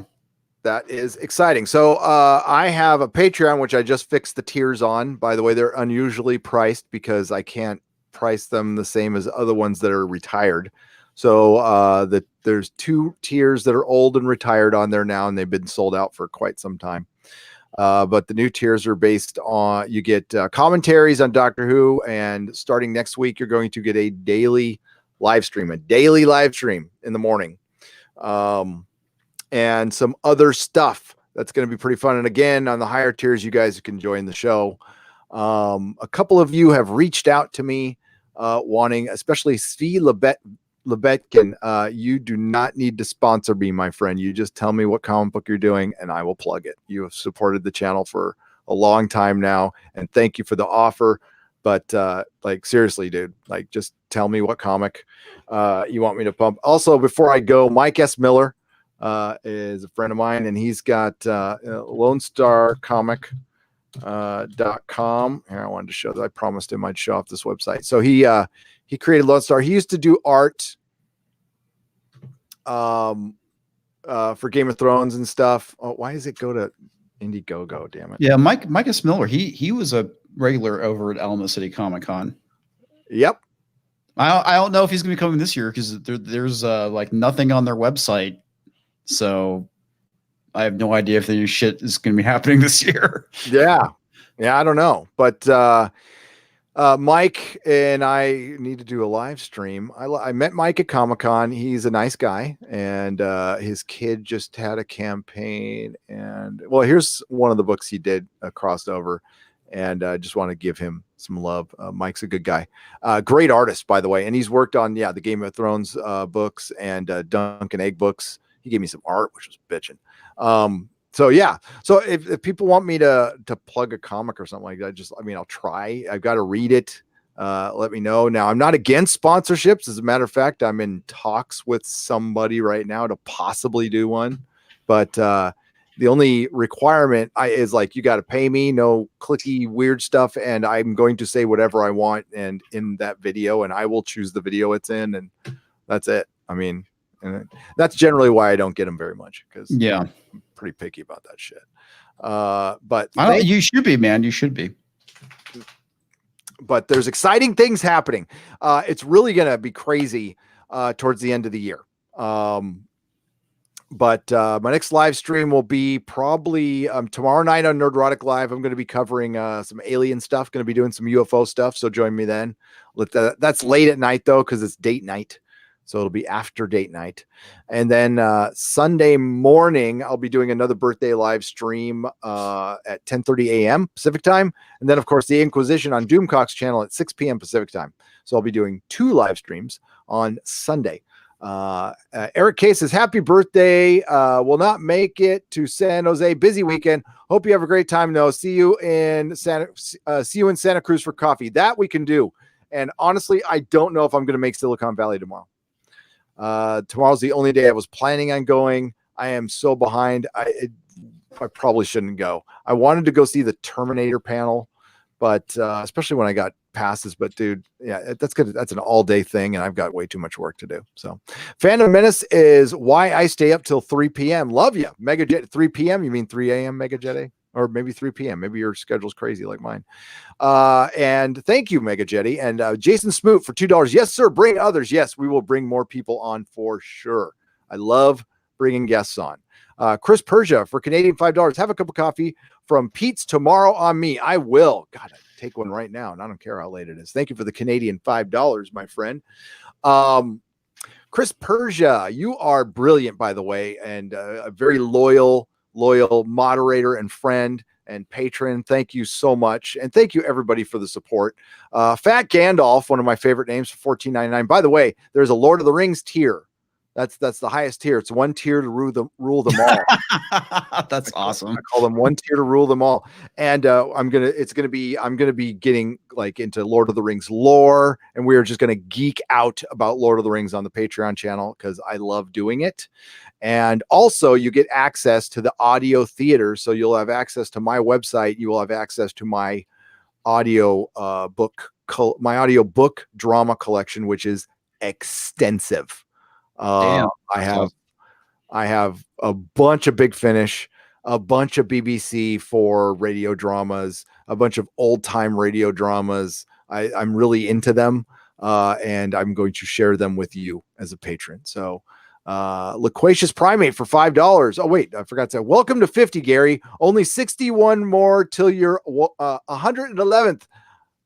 Yes, I'm 11T1 today. Hopefully, by then, either the social justice nonsense will be over, or we'll all have to, or we will all occupy some thought concentration camp at the last, as the last of the nonconformists. Yep, we'll be in the re-education camp, Fat Gandalf. Doing comics. Yes. Thank you. I don't think we'll be in the re-education camps as much as we'll be hanging from the rafters as a warning to others, probably. Yes, exactly. Right. Yes. Hey, Gary, happy birthday. Just got paid, and now you have, and so have you. Well, Loquacious Primate, thank you for the $5. I appreciate it. Thank you very much. And Talons of Wayne Chang for 10 pounds. Happy birthday, Gary. It's 6 a.m. in the UK, so just caught the end of the live stream. Off to see Tarantino movie today. Oh, tell me what you think. Have you seen it yet? I haven't, but every friend who has seen it says they liked it. All the best, mate. Love your channel and the content. Well, the best back at you, and there will be that's why I'm doing the Sunday morning live stream. It's for the UK subs. So it'll be Sunday morning here. It'll be in the afternoon for you guys, and I'm doing it for you. So thank you, everybody. Thank you for all the super chats. If for some reason I'm checking, if I missed one, I'll make up for it on Sunday morning, 10:30 a.m. here on this channel. If you're into the UFO stuff, 10:30 p.m. tomorrow night Pacific time, we're going to talk about Contact and Ancient Aliens. Thank you again for joining me, Comics Division. I really appreciate it. Always, dude. Always. Don't forget to subscribe to this guy. He's cool. And everybody have a great night. See you in the next video. And remember, not all who wander are lost.